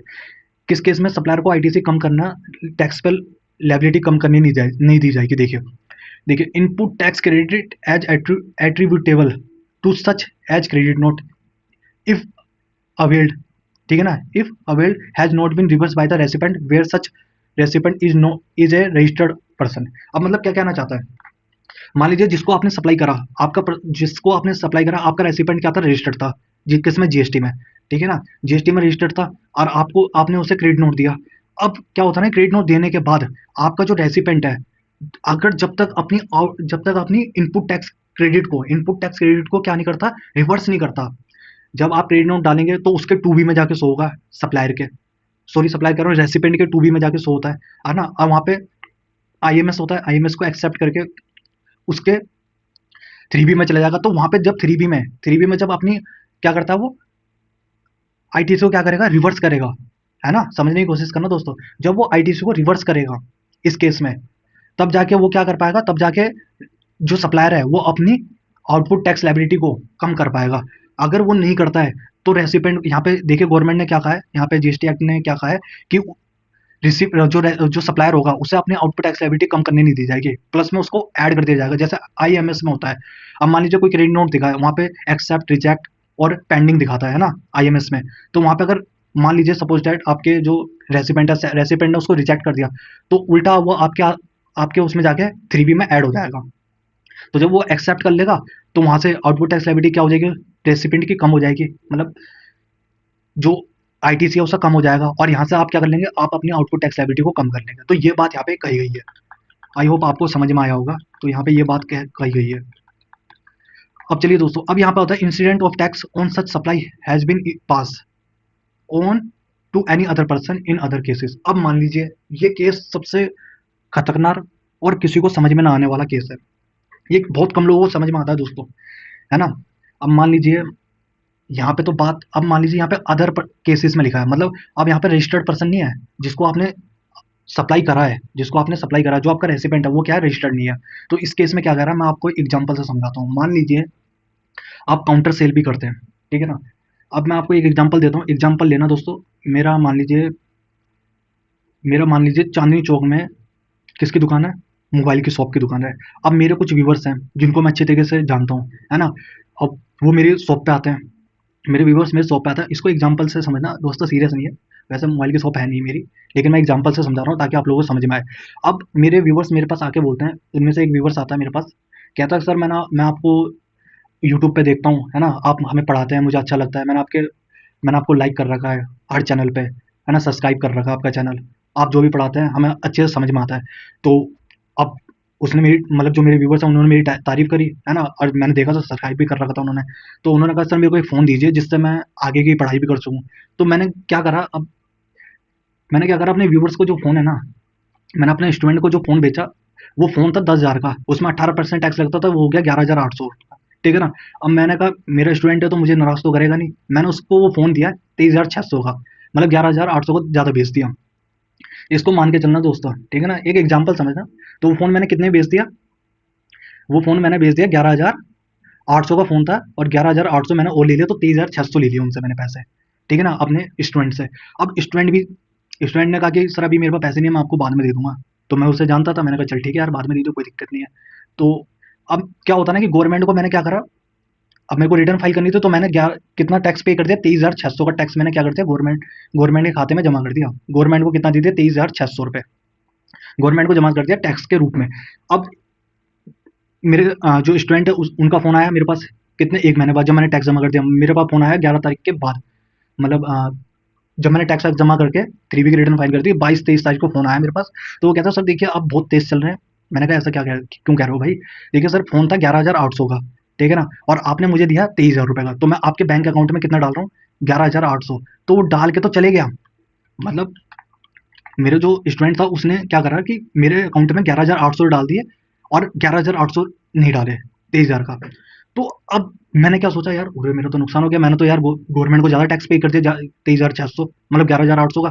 तो अब मैं क्या करना चाह रहा हूँ कि वहाँ पे क्रेडिट नोट इशू कर रहा हूँ। तो यहाँ पे यही कह रहा है वो, incident of tax on supplies has been pass on to any other person in other cases. मतलब कहना क्या चाहता है, ये कहना चाह रहा है कि जब आपने फ़ोन बेचा, तो आपने क्या उस आईटीसी को, जो आपने पैसा लिया, कहीं उसे अपनी जेब में तो नहीं डाल लिया, है ना। तभी तो आप ये पैसा वो कर रहे हैं, क्रेडिट नोट दे रहे हैं, या अपनी फैमिली मेंबर को दे दिया वो फ़ोन किसी को। तो यहाँ पे गवर्नमेंट क्या कर रही है, ट्रैक कर रही है कि आपने कहीं गलती तो नहीं करी है, ये कोई ऐसा काम तो नहीं करा जिससे गवर्नमेंट का रेवेन्यू का लॉस हो। तो यहाँ पे इंसिडेंट उसको कहा जाता है। मान लीजिए एक एग्जाम्पल और मान लीजिए आपको टैक्स लगाना था कितना, 5%, और आपने टैक्स लगा दिया 18%। किसी आप काउंटर सेल करते हैं, जहाँ पे लगाना था 18%, जहाँ पे लगाना था 5%, वहाँ पे लगा लिया आपने कितना, 18% काउंटर सेल में, ठीक है। अब बाद में आपको पता चलता अरे लगाना तो 5% था, और लगा दिया मैंने 18, और आपने बर्डन किसके पास ऑन कर दिया, कस्टमर को। तो कस्टमर की जेब से आपने 18% ले लिया। अब आप क्या कर रहे हैं कि 13% का क्या करना चाहते हैं, क्रेडिट नोट इशू करना चाहते हैं। लेकिन गवर्नमेंट ये कह रही है कि भाई साहब तू उस काउंटर वाले पर्सन को कहाँ से लेके आएगा, जिसको तूने B2 से सेल करी है ना। काउंटर सेल में तो बथेरे आते हैं, कितने ही लोग आते होंगे, कितनी आप सेल करते होंगे, कौन सी B2C की, तो किस किस को ढूंढ के लेके आएंगे। तो गवर्नमेंट ये कह रही है कि जो आपने बर्डन पास ऑन करा है अपनी जेब पे नहीं, किसी और की जेब पे, तो उसका आप क्रेडिट नोट नहीं बना सकते। अब जो आईटीसी ये है, जितना मैंने बनाया 11,800 का, ये कहाँ चले जाएगा, कंज्यूमर वेलफेयर में चले जाएगा। यहाँ पे सेक्शन 50 ऐसे कुछ है, सेक्शन 53 54 के आसपास है, या 55 ऐसे कुछ सेक्शन है जो कंज्यूमर वेलफेयर की बात करता है। तो ये आईटीसी कहाँ चले जाएगा, कंज्यूमर वेलफेयर में। तो यहाँ पे ये वाली बात करता है, आप आईटीसी कैसे प्रूव करेंगे कि आपने वो पास ऑन कर दिया। तो यहाँ पे होता है। अब मान लीजिए एक और एग्जांपल देता हूँ। मान लीजिए एक गुड्स था एग्जाम्प्ट का, और आपने उस पर 5% टैक्स लगा के एग्जाम्प्ट वाले गुड्स में टैक्स कलेक्ट कर लिया, ठीक है, और बाद में आपको पता चला ये तो गुड्स एग्जाम्प्ट था, तो गवर्नमेंट को आपने टैक्स पे कर दिया। अब वो आईटीसी आपको, मतलब आप उसका रिफंड नहीं ले सकते। समझ रहे हैं दोस्तों, अब उसका आईटीसी आप क्या कर सकते हैं, रिफंड नहीं ले सकते, बिकॉज आपने ये टैक्स बर्डन किसके ऊपर डाला, कस्टमर की जेब में डाल दिया, और वो जो आईटीसी है वो आपको रिफंड नहीं मिलेगा। अब आप कहेंगे कि कैसे पता चलेगा, तो मैं आपको बता दूं, जब आप रिफंड लेने जाते हैं तो वहाँ पे इनवॉइस लगता है ना, सारे डॉक्यूमेंट वेरीफाई होते हैं, तब जाके आपको रिफंड दिया जाता है। ऐसे ही आपको रिफंड नहीं मिलता, और गवर्नमेंट को सब पता रहता है कि आपने क्या किया है। तो यहाँ पे इंसिडेंट ऑफ टैक्स का मतलब यही है कि आपने अगर बर्डन कस्टमर की जेब में डाल दिया है, और उसके बाद आप क्रेडिट नोट इशू कर रहे हैं तो आपको आईटीसी रिफंड नहीं मिलेगा, जितना भी आपने टैक्स पे करा उसका रिफंड नहीं मिलेगा, वो कंज्यूमर वेलफेयर में चले जाता है दोस्तों। तो यहाँ पे सिंपल सी बात थी, ये मैंने आपको समझा दी। ये बहुत कॉम्प्लिकेटेड होता है दोस्तों, लेकिन बहुत कम लोग इसको समझ पाते हैं, ठीक है ना। ये था क्रेडिट नोट के ऊपर डिस्कशन। तो आज का जो डिस्कशन था ये क्रेडिट नोट के ऊपर था। तो चलिए दोस्तों, अब मैं आपको लेके चलता हूँ सेक्शन, अब मैं डेबिट नोट आपको बाद में पढ़ाऊंगा, सेक्शन 15 के ऊपर चलते हैं, है ना, और सब सेक्शन 3 के बी में। चलिए अब चलते हैं हम यहाँ पे, आइए सेक्शन 15 के ऊपर। अब देखिए सेक्शन 15 के किस किस चीज़ की बात करता है, ये कहता है वैल्यू ऑफ टैक्सेबल सप्लाई। तो यहाँ पे टैक्सेबल सप्लाई मतलब कैसे निकाली जाएगी ये सब बात करता है। तो आज हमारा जो डिस्कशन है वो सेक्शन 3 के ऊपर है, तो हम सेक्शन 3 को अंडरस्टैंड करते हैं। अब आप लोग क्या करते हैं ना कि जब आप लोगों के पास क्या नाम है, आपको कोई डिस्काउंट देता है, ठीक है ना, आप लोगों को कोई डिस्काउंट देता है या कुछ भी आपको इंसेंटिव देता है या कुछ भी, आप उसको क्या करते हैं ना, बुक्स में क्या करते हैं, उसको क्रेडिट साइड कर देते हैं, इनडायरेक्ट इनकम या डायरेक्ट इनकम इन सब में कर देते हैं। लेकिन पता क्या होता है, जब आप अपनी अदर साइड में इनकम डालते हैं, जब आपको जब उसको आप राइट साइड में मतलब क्रेडिट साइड में इनकम दिखाते हैं, तो गवर्नमेंट को टैक्स उसमें देना पड़ता है दोस्तों। कोई भी मेरे अगर ये व्यूवर्स कोई प्रोफेशन मतलब मेरे ये व्यूवर्स अगर देख रहे हैं वीडियो, तो मैं उनसे रिक्वेस्ट करूंगा कभी भी आप फाइनलाइज करें बुक्स को, या कोई भी चीज़ ऐसे क्रेडिट में डाल रहे हैं जिसका गवर्नमेंट से रिलेशन है, तो ध्यान रखना उसमें आपसे गवर्नमेंट विद इंटरेस्ट और पेनल्टी के साथ आपसे टैक्स लेके, ध्यान रखना। इसलिए मैं कह रहा हूँ कि कोई भी खर्चा इनडायरेक्ट में वो सॉरी उसमें डालने से, क्रेडिट में डालने से पहले चीज़ें चेक करें। अब देखिए दोस्तों सेक्शन 15 क्या कहता है, ये सेक्शन बात करता है डिस्काउंट की। ये बहुत इंपॉर्टेंट है, ये आप लोगों को समझाऊंगा मैं आज। देखिए, the value of the supply shall not include any discount given which is given. जो यहाँ पे दे रखे हैं नीचे, ये क्या किया जा रहा है कि वैल्यू में ऐड नहीं किया जाएगा, इंक्लूड नहीं किया जाएगा। अब देखिए क्या कह रहा है, before or at the time of supply if discount if such discount has been duly recorded in the invoice issue in respect of supply of goods. मतलब कहना क्या चाहता है कि प्री सप्लाई डिस्काउंट की बात यहाँ पे की जाती है। जैसे मान लीजिए आप कहीं दुकान पे जा रहे हैं और वहाँ पे जा रहे हैं, वहाँ पे आपने बोला कि सर मेरे को ये चीज़ खरीदनी है, ये कितने की है। उन्होंने बोला कि देखो आपको ये मिलेगा, आपको मिलेगा ये 1000 रुपये का, इसमें आपको 200 रुपये का डिस्काउंट मिल जाएगा। तो जब 1000 रुपये का मिलेगा और 200 का डिस्काउंट मिलेगा, तो 200 घटाने के बाद इसमें 800 बचेंगे, राइट। तो आपके प्रोडक्ट की वैल्यू कितनी हो जाएगी, 800 रुपये हो जाएगी। तो इस पे जीएसटी की बात होगी यहाँ पे, पहला क्लोज यही कहता है हमारा सब सेक्शन 3 का, सेक्शन 15 का। तो जब 1000 रुपये का कोई सामान है, उसमें से सप्लायर ने खुद ही बोला कि 200 का आपको डिस्काउंट मिल जाएगा, तो आपकी वैल्यू क्या हो जाएगी, 800 रुपये। तो 800 पे जो टैक्स लगेगा वो किस पे लगेगा, 800 पे, ना कि 1000 पे। तो इसे कहते हैं प्री सप्लाई डिस्काउंट। समझ रहे हैं दोस्तों, इसको कहते हैं प्री सप्लाई डिस्काउंट। मतलब 1000 रुपये की वैल्यू थी, 200 रुपये का डिस्काउंट, तो डिस्काउंट देने के बाद जो वैल्यू आएगी उसे कहते हैं हम टैक्सेबल। तो यहाँ पे प्री सप्लाई की बात कर रहा है। अब यहाँ पे आइए, ठीक है ना, ये केस आपको समझ में आ गया, ये मैंने आपको बता दिया। अब देखिए एक होता है ना पोस्ट सेल्स, ठीक है ना, पोस्ट सेल होती है एक पोस्ट सेल। अब यहाँ पे क्या होता है, देखिए after the supply has been effected if for such discount a credit note has been issued by supplier and tax credit as is attributable to such discount has been reversed by the recipient of supply in accordance with the provision of section 34। अब ये क्या कहना चाहता है कि कोई आपका discount है, ठीक है, जो क्रेडिट नोट सप्लाई इशू करता है, वहां पे क्या कहना चाहता है, जो डिस्काउंट, देखिए यहाँ पे एक बार दोबारा मैं आपको समझाता हूँ, एक मिनट चाहिए। यहाँ देखिए after the supply has been effected. अब इसमें क्या होता है ना कि आफ्टर सप्लाई इफेक्टेड कब होती है, जैसे मान लीजिए आपने कोई सप्लाई कर दी, सप्लाई करने के बाद आपको कुछ चीजें दी जाती है। अब देखिए यदि आप सप्लाई करने के बाद आपको क्या दिया जाता है, ऐसा डिस्काउंट दिया जाता है जो credit note has been issued by the supplier, जो कि आईटीसी के रिलेशन में है टैक्स, तो has been reverse by the recipient supply according with the provision section 34 के हिसाब से। मतलब कहना क्या चाहता है कि मान लीजिए आपको एक एग्जांपल समझिए, कौन सा एग्जांपल दूं, मान लीजिए आपके पास जैसे आप और मैं हैं, ठीक है। अब आप मेरे पास आए, तो मैंने आपको क्या करा कि 100 प्लेटें दी, खाने वाली जो 100 प्लेटें होती है। आप एक जैसे डीलर है, ठीक है ना, जो आप रिटेल सेल करते हैं, ठीक है। आप मेरे पास आके मुझसे ये बोलते हैं कि सर आप मेरे को ना ये दीजिए 100 प्लेट, मैं आपको 100 प्लेट बेच के दिखाऊंगा 1 महीने के अंदर। तो मैंने कहा अगर आप 100 प्लेट बेच देंगे तो मैं आपको उसमें कितने का डिस्काउंट दे दूंगा, 100 रुपये का डिस्काउंट दे दूंगा। मान लीजिए वो प्लेट 500 की थी, मैंने कहा आपको 100 रुपये का डिस्काउंट दे दूंगा अगर आपने ये प्लेट 1 महीने के अंदर बेच दी। तो यहाँ पे क्या हो गया, यहाँ पे एक एग्रीमेंट हो गया हम दोनों के बीच में।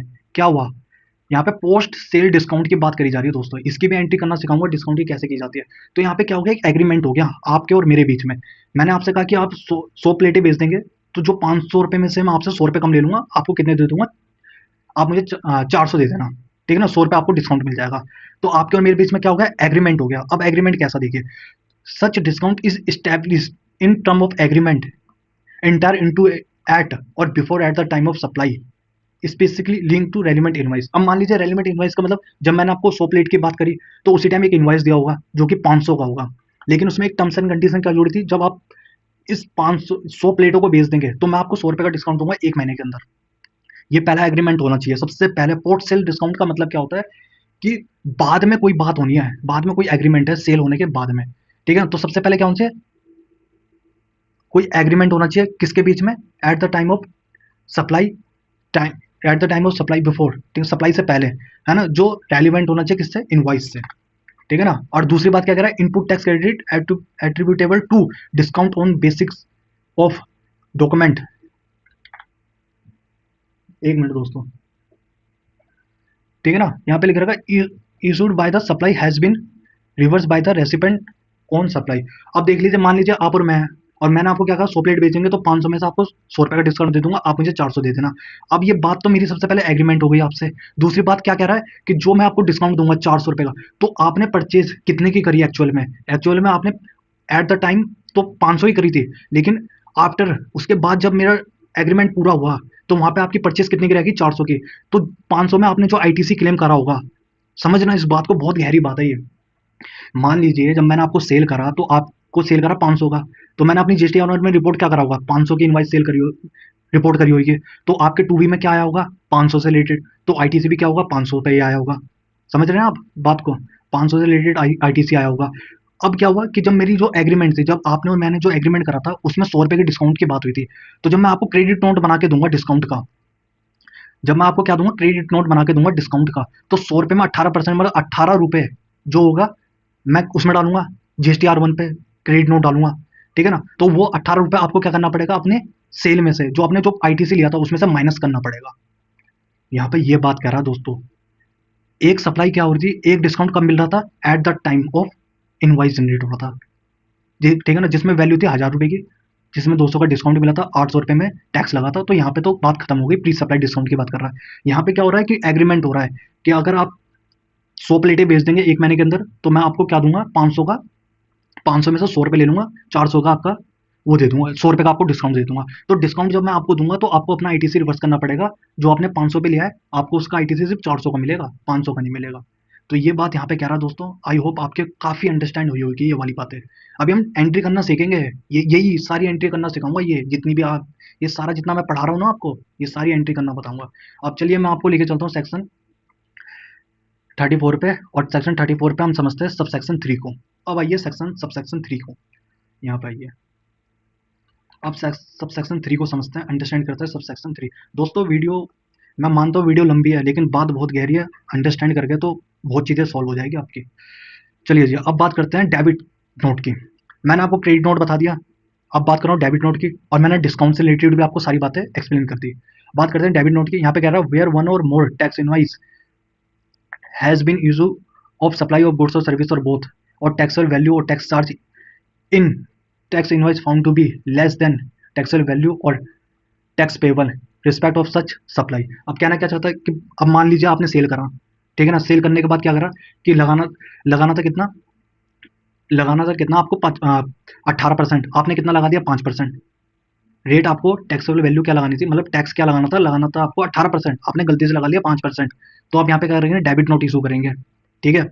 मान लीजिए आपको लगाना था 20,000 रुपए की वैल्यू, लगा दी आपने 10,000 रुपए की वैल्यू, टैक्सेबल वैल्यू लेनी थी 20,000, गलती से आपसे लग गई 10,000, तो आपको यहाँ पे इंक्रीज करना पड़ेगा। तो इंक्रीज करने के लिए आपको क्या लगाना पड़ेगा, डेबिट नोट लगाना पड़ेगा, जो कि इशू कौन करेगा, सप्लायर। यहाँ पे इशू कौन करेगा, सप्लायर, ठीक है ना। यहाँ पे the registered person who has supply such goods और सर्विस और बोथ इशू टू रेसिपेंट। तो क्या करेगा सप्लायर, जो सप्लायर ने जो गुड्स इशू कर रखे हैं वो सर्विस, और उसके बेस पे क्या करेगा, रेसिपेंट को क्या देगा, डेबिट नोट देगा। Registered person who has supply goods और सर्विस और both issue to recipient one और more debit note for supply during the financial continuous of particular as में भी प्रिस्क्राइब। एज में भी प्रिस्क्राइब का मतलब मैं आपको समझा दूं दोस्तों, इसमें क्या है ना कि आपको इनवाइस में क्या डालना है, डेट कैसे डालनी है, क्या चीज़ें क्या, मतलब क्या क्या चीज़ें ली जाएगी, सारी बात कही जाती है। छोटी मोटी बात है, आपको पता है बिल कैसे बनाया जाता है। तो मैं आपको बता दूं कि यहाँ पे जो ये बात कह रहा है क्या कहना चाहता है, ये कह रहा है कि भाई साहब अगर आपने मान लीजिए टैक्सेबल वैल्यू लगाना था 20,000, आपने लगा दिया गलती से 10,000, टैक्स रेट लगाना था 18%, गलती से लगा दिया 5%, या क्या कह रहा है, या आपने कोई जो सप्लायर ने इशू करा है, क्या करा है, इनवॉइस, उसमें आप क्या दे सकते हैं, वन और मोर डेबिट नोट, ठीक है ना, यहाँ पे वन और मोर डेबिट नोट आप दे सकते हैं। तो यहाँ पे ये बात कह रहा है सबसेक्शन 3 में। तो यहाँ पे मैं आपको समझा दूं यहाँ पे क्या कह रहा है, यहाँ पे टैक्सेबल वैल्यू की बात कर रहा है कि आपने कम से गलती से कम लगा दिया, और यहाँ पे टैक्स रेट की बात कर रहा है कि आपने कम लगा दिया। तो इन सबको बढ़ाने के लिए क्या क्या करना पड़ेगा, इशू डेबिट नोट। तो ये केस था। यहाँ पे देख लीजिए दोस्तों, यहाँ पे कोई टाइम लिमिट नहीं दे रखी है, बिकॉज गवर्नमेंट का इसमें फायदा होता है, इसलिए गवर्नमेंट इसमें कोई टाइम लिमिट नहीं लगाई है। और क्रेडिट नोट में क्या था, 30 नवंबर तक आपको क्रेडिट नोट अपलोड करना है। वहाँ पे 30 नवंबर नहीं था, 30 नवंबर एक्ट के हिसाब से, लेकिन हमें 11 नवंबर और 13 अक्टूबर तक ही फाइनल करना होता है। हाँ नाउ, अब हम बात करते हैं यहाँ पे सबसेक्शन 4 की।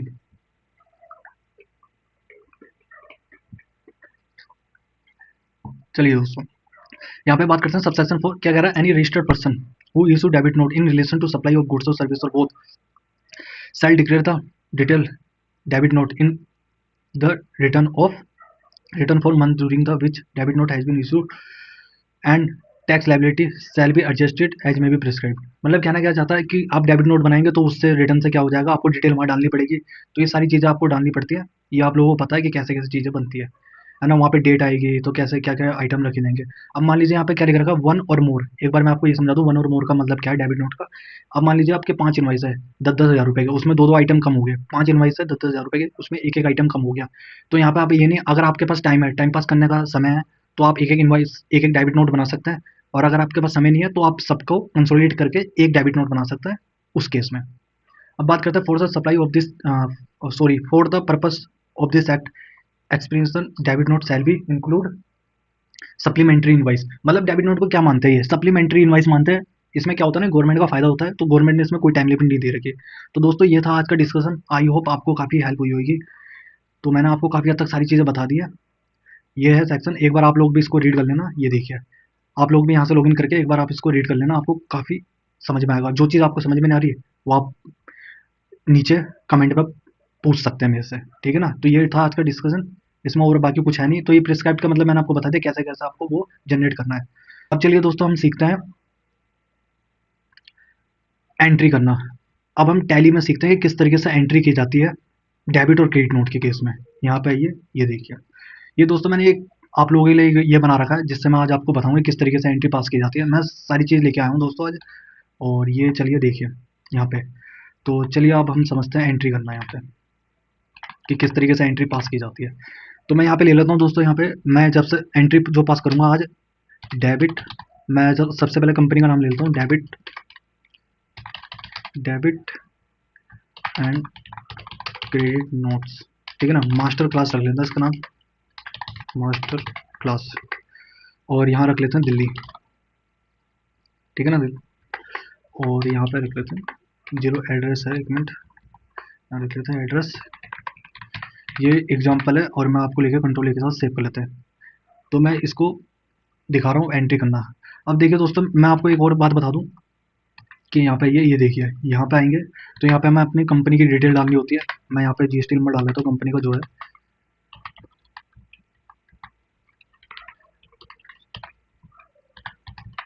ठीक है ना दोस्तों, ये मैंने डाल दिया।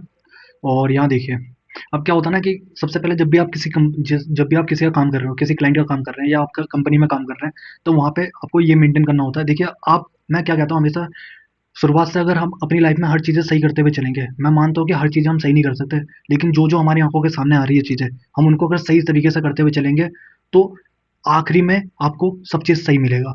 लेकिन हम शुरुआत में अगर काम हड़बड़ाहट में या गलत तरीके से करेंगे तो एंड में जाके बहुत गलत हो सकता है, बहुत ज़्यादा गलत हो सकता है। तो मैं बता दूँ, देखिए हमारे ऑफिस में सेम टू सेम ऐसे ही काम होता है, प्रॉपर वे में लेके चलता हूँ मैं हर चीज़। अब मेरे जैसे ये क्लाइंट मान लीजिए रेगुलर में नहीं है, रेगुलर में है, ठीक है ना, मंथली रिटर्न फाइल करते हैं, तो मैंने यहाँ पे मंथली रिटर्न ले लेता हूँ। फिर उनके यूजर आईडी पासवर्ड, ये तो एक्चुअली डेमो है, मैं आपको बता रहा हूँ कि मैं इस तरीके से काम करूँगा। सारी चीज़ें अपने स्टाफ से मेंटेन करवाता हूँ। और जो मेरे कंपनी में जो अकाउंटेंट काम कर रहे हैं, जिनका मैं जिनके पास जिनकी फाइल मेरे पास है, जो कंपनियाँ हैं प्राइवेट लिमिटेड या प्रोप्राइटर हैं, उन सब से भी मैं यही कहता हूँ कि इस तरीके से काम करें। तो सारी चीज़ें मैं मेंटेन करवा के रखता हूँ। अब ये कुछ लोग कहेंगे ना कि टाइम वेस्ट होता है, इतनी सारी चीज़ें क्यों डाल दी। दोस्तों आज आपको टाइम वेस्ट लग रहा है, लेकिन कल आपका टाइम ज़्यादा वेस्ट होगा। आज आपके 5 मिनट लग रहे हैं, कल आपके आधा घंटा लगेगा इन सब चीज़ों को ठीक करने में। तो इसलिए मैं कह रहा हूँ सब चीज़ें मेंटेन करके चलें, ठीक है ना। अब ये है कंपनी नई, नो वाउचर एंटर्ड, ठीक है ना। यहाँ पे कोई एंट्री नहीं हो रखी। अब मैं आपको लेके चलता हूँ, यहाँ पे ये आ गया। तो एंट्री जो हम पास कर रहे हैं, सबसे पहले हम देखिए, मैं आपको समझा दूँ इस पीडीएफ को क्या क्या क्या चीज़ें। देखिए यहाँ पे सेल और परचेज के इनवाइसेस हम रिकॉर्ड करेंगे जो कि आइटम वाइज है, ठीक है ना, आइटम वाइज है। फिर उसके बाद मैं आपको लेके जाऊंगा डेबिट और क्रेडिट नोट, ठीक है ना, जो कि आइटम वाइज है। डेबिट और क्रेडिट नोट जो आइटम वाइज होंगे। फिर उसके बाद मैं आपको डेबिट और क्रेडिट नोट लेके जाऊंगा अकाउंटिंग इनवाइस में, कि अकाउंटिंग इनवाइस में कैसे एंट्री की जाती है। तो सबसे पहले मैं आपको एंट्री करना सिखाता हूँ कि यहाँ ये F9 करने के बाद यहाँ पे क्या लिख रहेगा, 5 जून 2026, ठीक है ना। ये मैंने डाला और इनवाइस नंबर था 255, ठीक है ना। अब यहाँ पे आएंगे, अब यहाँ मैं ले लूँगा जैसे रवि ट्रेडर्स, यहाँ पे रवि ट्रेडर्स। दोस्तों यहाँ पे आने के बाद आप ये भी कर सकते हैं, ये देखिए ये वाला फीचर बहुत इंपॉर्टेंट है, fetch detail using GST number. यहाँ पे अगर आप जीएसटी नंबर डालेंगे ना, जैसे मैं यहाँ पे डाल रहा हूँ इसका जीएसटी।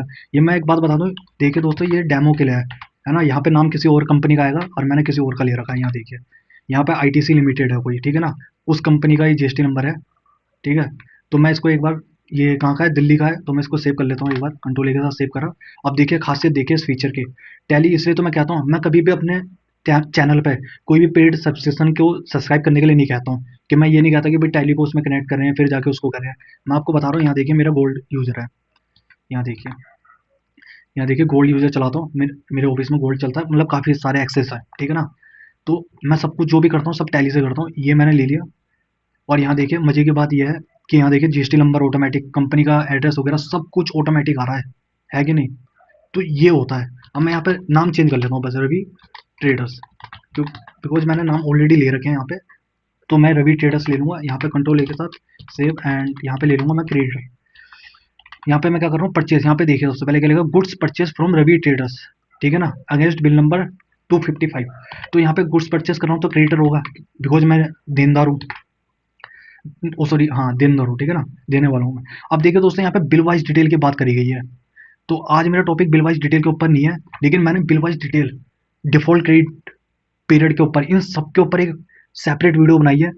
ऊपर आई बटन पर लिंक दे दूंगा, डिस्क्रिप्शन में भी आप जाके चेक कर लेना, आपको वहाँ पे लिंक मिल जाएगा। इस वीडियो को देख लेना, आपके बिल वाइज डिटेल से रिलेटेड मैंने बिल वाइज डिटेल भी बता रखा है, चेक प्रिंटिंग भी बता रखा है, टैली से चेक प्रिंटिंग कैसे करते हैं, जो आप मैनुअल लिखते हैं ना अपने हाथ से चेक को, टैली से ऑटोमेटिक प्रिंट करना है, वो भी बता रखा है। और साथ में मैंने ये भी बताया कि जब हम पेमेंट एडवाइजरी भेजते हैं क्लाइंट को, तो क्या क्या प्रोसेस होता है, कैसे कैसे भेजा जाता है, मतलब बारीकी से अंडरस्टैंड करवा रखा है। आपको बहुत पसंद आएगी वो वीडियो, और डेली रूटीन में तो बहुत ज़्यादा हेल्पफुल है वो। तो मैं इसको यस करूँगा, आगे बढ़ूंगा, ठीक है नाउ। और मैं इसको कंट्रोल ए के साथ सेव कर लेता हूँ, ठीक है, ये मैंने सेव करा और ये मैंने सेव कर लिया। अब देखिए दोस्तों, यहाँ पे देखिए, यहाँ पे ये लेजर, ये जो परचेस किस किस में खुला हुआ है, मतलब कुछ किस मोड में है। यहाँ देखिए यहाँ पर आइटम नहीं आ रहा, यहाँ पर रेट आ रहा है, तो ये अकाउंटिंग में खुला है, अकाउंटिंग वाउचर में खुला हुआ है। तो मैं इसे क्या करूँगा, कंट्रोल के साथ एच प्रेस करूँगा, क्या करूँगा, कंट्रोल के साथ एच जैसी प्रेस करूँगा तो यहाँ पे मेरे को दो तीन चीज़ें मिलती है, अकाउंटिंग इनवाइस और सॉरी आइटम इनवाइस और अकाउंटिंग इनवाइस। अब मैं आपको बता दूं, देखो अकाउंटिंग इनवाइस का तो सबको पता है कि आइटम से रिलेटेड होता है, लेकिन अकाउंटिंग इनवाइस क्या होता है। अकाउंटिंग इनवाइस में क्या होता है कि जैसे आपने जो वर्क को माल भेजा, ठीक है, जो वर्क के जब माल भेजता है उसके बाद खर्चा होता है, जो कुछ होता है वो सारे के सारे आपको कहाँ मेंटेन करना है, अकाउंटिंग, जो बिल बनता है जॉब वर्क का, वो अकाउंटिंग इनवाइस में बनाना है, ठीक है। प्रोफेशनल का जो भी खर्चा होता है वो किस में लेना है, इसमें लेना है। कोई भी ऐसा खर्चा जिसमें टैक्स का एलिमेंट है, वो आपको कहाँ से ऐड करना है, यहाँ से करना है। और कोई भी ऐसा बिल जिसमें आइटम है, वो आइटम यहाँ से क्रिएट करना है। लोग बताओ क्या करते हैं, लोग चले जाते हैं जेवी में, इसको कहते हैं जनरल वाउचर। भाई साहब यहाँ से एंट्री पास नहीं करनी होती, यहाँ से एंट्री पास सिर्फ वही होगी जो इलेक्ट्रिसिटी बिल हो गया, जिसमें टैक्स का एलिमेंट नहीं है, वो जेवी में जाएगी एंट्री। जनरल वाउचर में वही एंट्री जाएगी जिसमें टैक्स का एलिमेंट नहीं है, जिसमें टैक्स का एलिमेंट है वो अकाउंटिंग इनवाइस से होगा। मैं आपको बता दूं, इसके बारे में मैंने आपको डिटेल में बता रखा है, आई बटन पे लिंक दे दूंगा, उस वीडियो को आप देख लेना, उसको पूरी वीडियो है वो। तो चलिए दोस्तों, मैंने ये ले लिया, मैं यहाँ से ले लेता हूँ अकाउंटिंग इनवॉइस, और यहाँ आके कंट्रोल के साथ save and now save. Save करने के बाद अब यहाँ देखिए, यहाँ ले लेता हूँ मैं आइटम ए, यहाँ पे ले लूँगा रो, यहाँ पे अभी रो मटेरियल,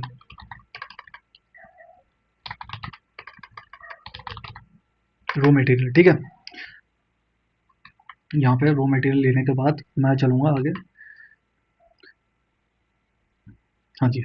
तो यहाँ से मैं आगे चलूँगा, ये देखिए यहाँ पे, यहाँ ले लेंगे हम पीसेस, यहाँ से ले लेंगे हम पीसेस एंड नाउ पीसेस, ठीक है। कंट्रोल के साथ देखिए, मैंने ये भी समझा रखा आपको कि यहाँ पे डेसिमल में कैसे लेंगे, तो ये सब वीडियो मैंने बना रखी है, मैं आई बटन पे लिंक दे दूँगा इसका।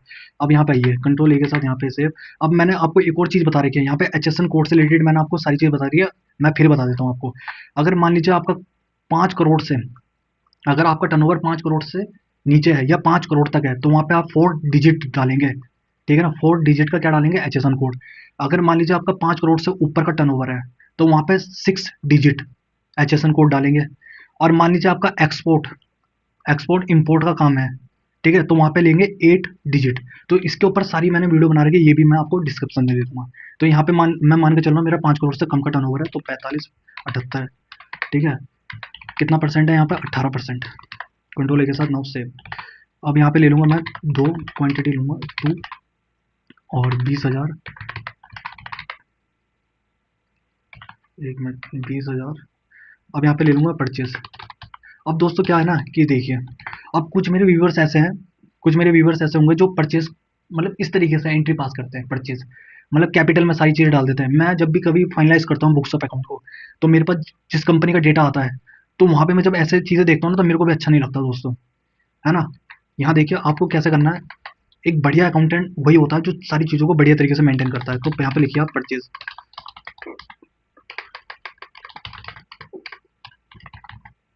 ठीक है। नहीं, ऐसे करना है। देखिए यहाँ पे मैंने क्या लिखा कि पहला अक्षर कैपिटल में, बाकी सारे अक्षर क्या है, स्मॉल में।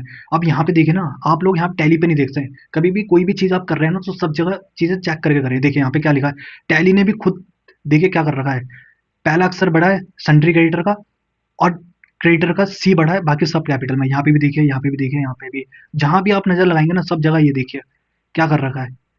तो इस तरीके से हमें भी काम करना होता है, ठीक है ना। यहाँ परचेज, अब देखिए दोस्तों, मैं यहाँ पे क्या करूँगा कि यहाँ पे मैं परचेज का कॉमन लेजर मेंटेन कर रहा हूँ। कॉमन लेजर मतलब मैं सिंगल परचेज लेजर मेंटेन कर रहा हूँ, बिकॉज मैंने आइटम में जीएसटी का रेट और HSN कोड वहाँ डाल दिए, तो इसीलिए मैं यहाँ पे कुछ भी मेंटेन नहीं करूँगा, मैं इसको यहाँ रहने दूंगा।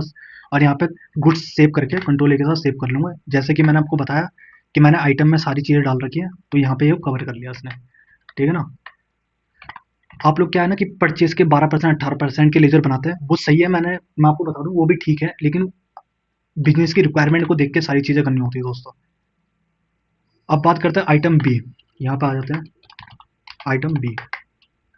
तो रो मटेरियल मैंने ले लिया, पीसीज ले लिया, ये आ गया, यहाँ पे HSN कोड डाला, ये आ गया, और यहाँ पे कितना है 5%, 5% लेकर कंट्रोल के साथ सेव एंड 4, कितना आ रहा है यहाँ पे 10,000, ठीक है। यहाँ परचेज ले लिया। फिर लेते हैं आइटम, मैं जो भी आपको समझा रहा हूँ उसको अपनी लाइफ में इनकॉर्पोरेट करें दोस्तों। जब तक आप अपनी लाइफ में इसको इनकॉर्पोरेट नहीं करेंगे, तब तक कोई फ़ायदा नहीं है। किसी से भी सीख लीजिए, चीज़ों को सीख के इनकॉर्पोरेट करिए अपनी लाइफ में, समझिए कि क्यों करिए ये बात, ये चीज़ें क्यों करी जा रही है, किस लिए की जा रही है, तब जाके आपको चीज़ें समझ में आएगी, है ना। अब देखिए यहाँ पे मैं क्या ले लूँगा, एक मिनट में लीजल बना लेता हूँ, CGST। अब यहाँ पे ना ड्यूटी एंड टैक्सेस का आप कैपिटल में डाल सकते हैं, कोई दिक्कत नहीं है, ये कॉमन, ठीक है ना। यहाँ मैं ले लिया CGST, और यहाँ ले लूँगा SGST, ड्यूटी एंड टैक्सेस, मान लीजिए ड्यूटी एंड टैक्सेस, CGST और SGST को मैंने ले लिया। अब यहाँ पे क्या करते हैं ना कुछ लोग, यहाँ परसेंटेज डालते हैं। अरे भाई साहब, जब आपने आइटम में सारे परसेंटेज डाल दिए 18% 6%, तो आप यहाँ पे क्यों डाल रहे हैं, यहाँ पे नहीं डालना होता है। कंट्रोल के साथ सेव नाउ, यहाँ पे ये कर लिया। उसके बाद हम यहाँ देख, यहाँ मैंने अब यहाँ पे जिससे मैंने परचेस करा रवि ट्रेडर्स से, ये सारी डिटेल डाल दी, ये सारी डिटेल मैं डाल चुका हूँ। ये देखिए बिल मेरा बैठा 1,06,900 रुपये का बिल बैठा। अब मैं यहाँ पे देखिए, यहाँ पे भी एक चीज़ होती है दोस्तों, मैं अपने ऑफिस में ऐसे ही काम करवाता हूँ दोस्तों अपने स्टाफ से भी, और जो मेरे कंपनी में जिस कंपनी का मैं काम कर रहा हूँ, जो फाइल मेरे पास है कंपनी की, वहाँ भी उनसे ऐसे ही काम करवाता हूँ। यहाँ पे यस करिए।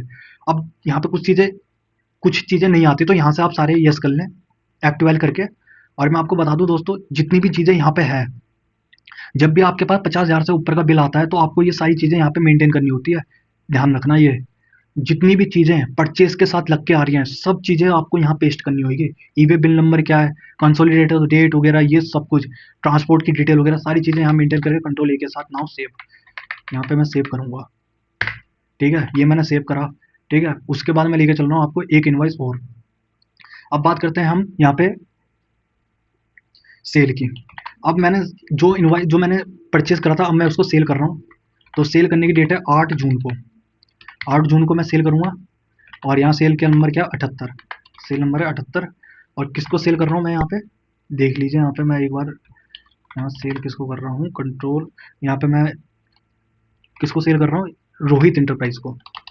तो यहाँ मैं लिख रहा हूँ रोहित इंटरप्राइजेस, ठीक है ना। अब यहाँ पे क्या है कि यहाँ पे मैं इसको सेल कर रहा हूँ, देनदार है मेरा। मैं यहाँ से क्या करूँगा, यहाँ से डिटेल फैच कर लूँगा। यहाँ पे ओल्ड एफ के साथ ओल्ड एफ करूँगा, कंट्रोल से अभी पेस्ट करूँगा, ये सेव करके। ये देखिए दोस्तों, ये सारे आईटीसी के जीएसटी नंबर है। फॉर एग्जांपल मैं आपको समझा रहा हूँ, मैं आपको बता दूँ, जैसे आप ओल्ड डब्ल्यू करते हैं यहाँ पे, ठीक है, एक मिनट, जैसे आप ओल्ड के साथ एस प्रेस करेंगे तो यहाँ पे कंपनी की पूरी डिटेल आती है कि कंपनी कब जीएसटी में रजिस्ट्रेशन कंपनी ने कब लिया, सारी चीज़ें, लास्ट डेट क्या, रिटर्न फाइलिंग वगैरह, ये सारी चीज़ें बताता है, सब चीज़ें। अब देखिए दोस्तों, जीएसटी मतलब जो टैली हमारा है कितने बढ़िया फीचर प्रोवाइड करवा रहा है। और आप लोग पेड सॉफ्टवेयर परचेस करते हैं, मैं कभी भी यूज नहीं करता, बहुत रेयर केस में करूँगा जब मेरे को जरूरत होगी, रिक्वायरमेंट होगी। लेकिन जब मुझे टैली सब कुछ प्रोवाइड करवा रहा है तो मैं क्यों पेड के पास जाऊँ। यहाँ देखिए, पब्लिक लिमिटेड कंपनी है ये, ठीक है ना। फिलहाल मैं इसको यस कर लूँगा और मैं यहाँ पे ले लूँगा रोहित इंटरप्राइज इंटरप्राइजेस सन्नी रेटर्स। और मैं यहाँ से इसको कंट्रोल ए के साथ सेव कर लेता हूँ।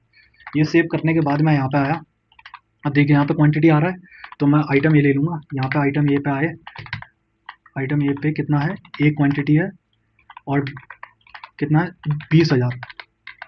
यहाँ पे सेल ले लूँगा मैं सेल का भी यहाँ पे कॉमन लेजर मेंटेन कर रहा हूँ, बिकॉज मैंने आइटम में सारी चीज़ डाल चुका हूँ, HSN कोड वगैरह सब कुछ। यहाँ पे मैंने ये लिया, यहाँ पे आए और यहाँ पे गुड्स ले लूँगा, कंट्रोल ए के साथ सेव एंड नाउ सेव।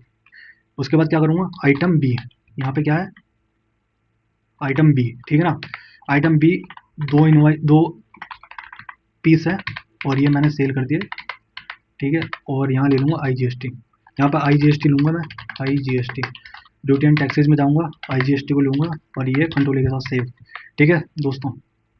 अब मैं एक और चीज़ बता देता हूँ दोस्तों कि ये जैसे मैंने यहाँ पे सेल करा, अब क्या होता है ना कि मेरे कुछ व्यूवर्स ऐसे होंगे जैसे राउंड ऑफ करते हैं, तो राउंड ऑफ करने में ना कुछ दिक्कतें आती है। मैं फिलहाल के लिए यहाँ पे एक ऐसी कुछ भी ले रहा हूँ, ठीक है।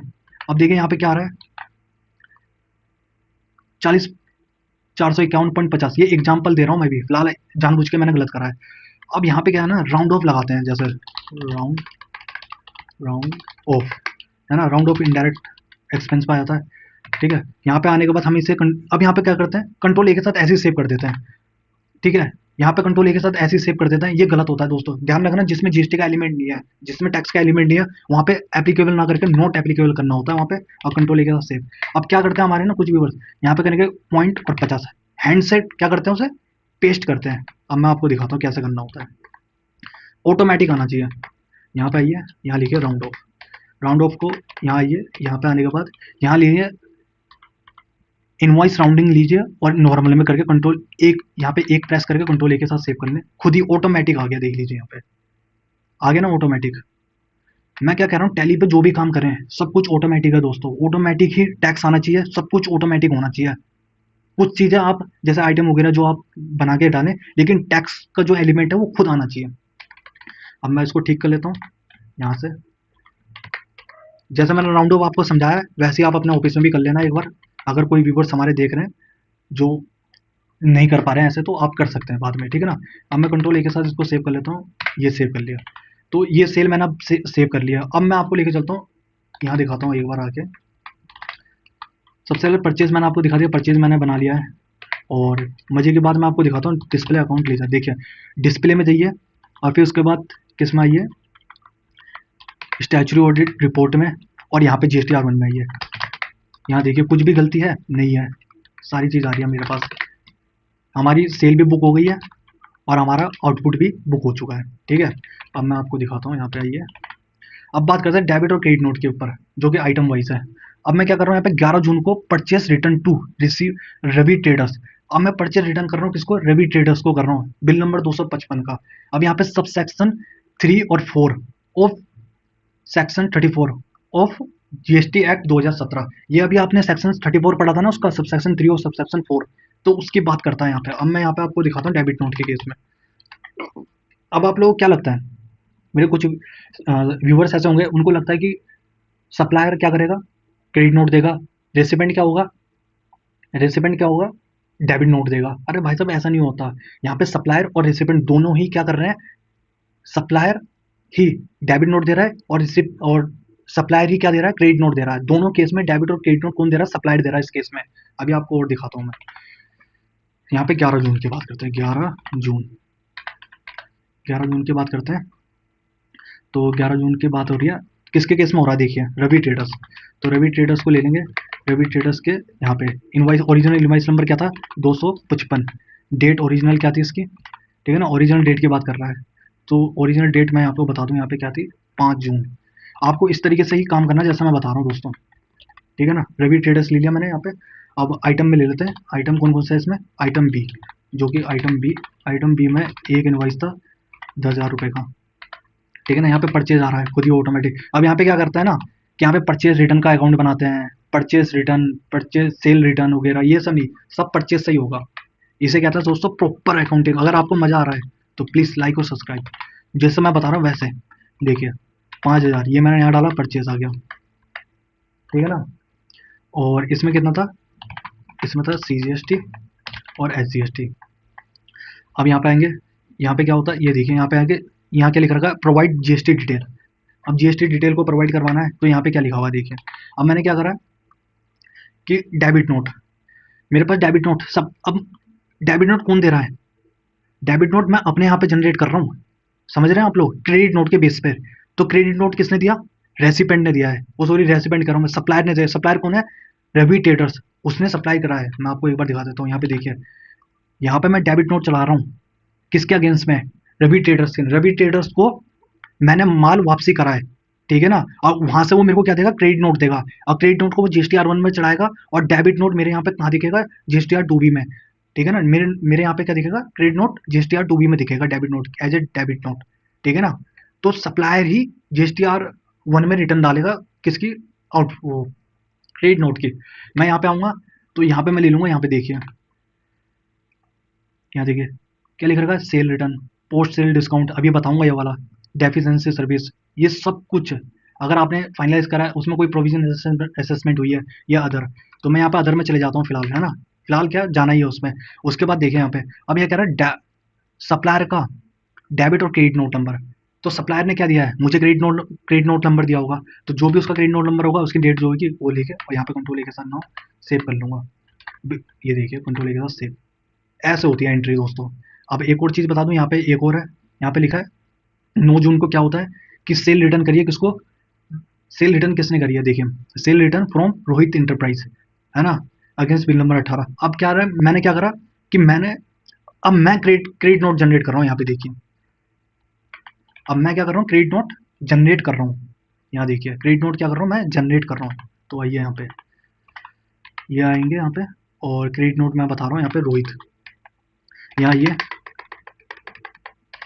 तो यहाँ पे क्रेडिट नोट नंबर क्या है, सबसे पहले 78, और उसके बाद डेट इसकी क्या है, तो डेट आप लोग डाल लेना यहाँ पे कंट्रोल के साथ से, रोहित इंटरप्राइज के केस में। यहाँ पे क्या आता है, सब सेक्शन 1 और सब सेक्शन 2, सेक्शन 34 का, जो भी सेक्शन मैंने आपको पढ़ाया है, तो ये आता है। तो यहाँ पे यहाँ आइटम बी डाल लेते हैं।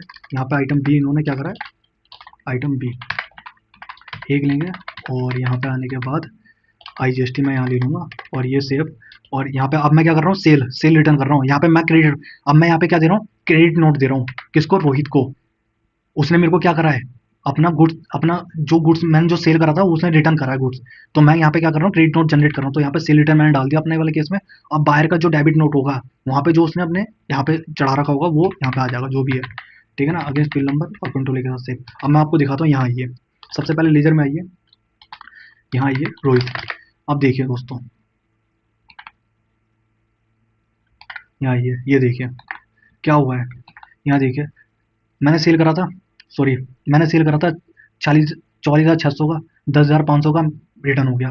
ठीक है, वैसे रवि ट्रेडर्स में देखिए 1 लाख 1 लाख की परचेस करी थी और 16,400 का क्या आ गया, डेबिट नोट आ गया। ठीक है ना। अब मैं आपको दिखाता हूँ प्रॉफिट एंड लॉस में। प्रॉफिट एंड लॉस में देखिए सारे बिल्स वगैरह, रॉ मटेरियल में ये सारी चीज़ आ गई है। ठीक है ना। उसके बाद बैलेंस शीट में देखिए आप, बैलेंस शीट में टैक्स हमें जमा करना है। ठीक है ना। यहाँ देखिए, सॉरी माइनस में है तो मैं, हमारे क्या है आईटीसी हो गया ये। ठीक है ना, क्रेडिट नोट का ही आ गया। अब मैं आपको दिखाता हूँ डिस्प्ले अकाउंट 3 भी दिखाता हूँ सबसे पहले। 3 भी देखिए आप लोगों को, यहाँ पे कोई भी बढ़िया अकाउंटेंट कौन होता है जिसका यहाँ पे कभी भी कोई डिफरेंस ना हो। ध्यान रखना, डिफरेंस नहीं आना चाहिए यहाँ पे सर्टेन ट्रांजेक्शन पे।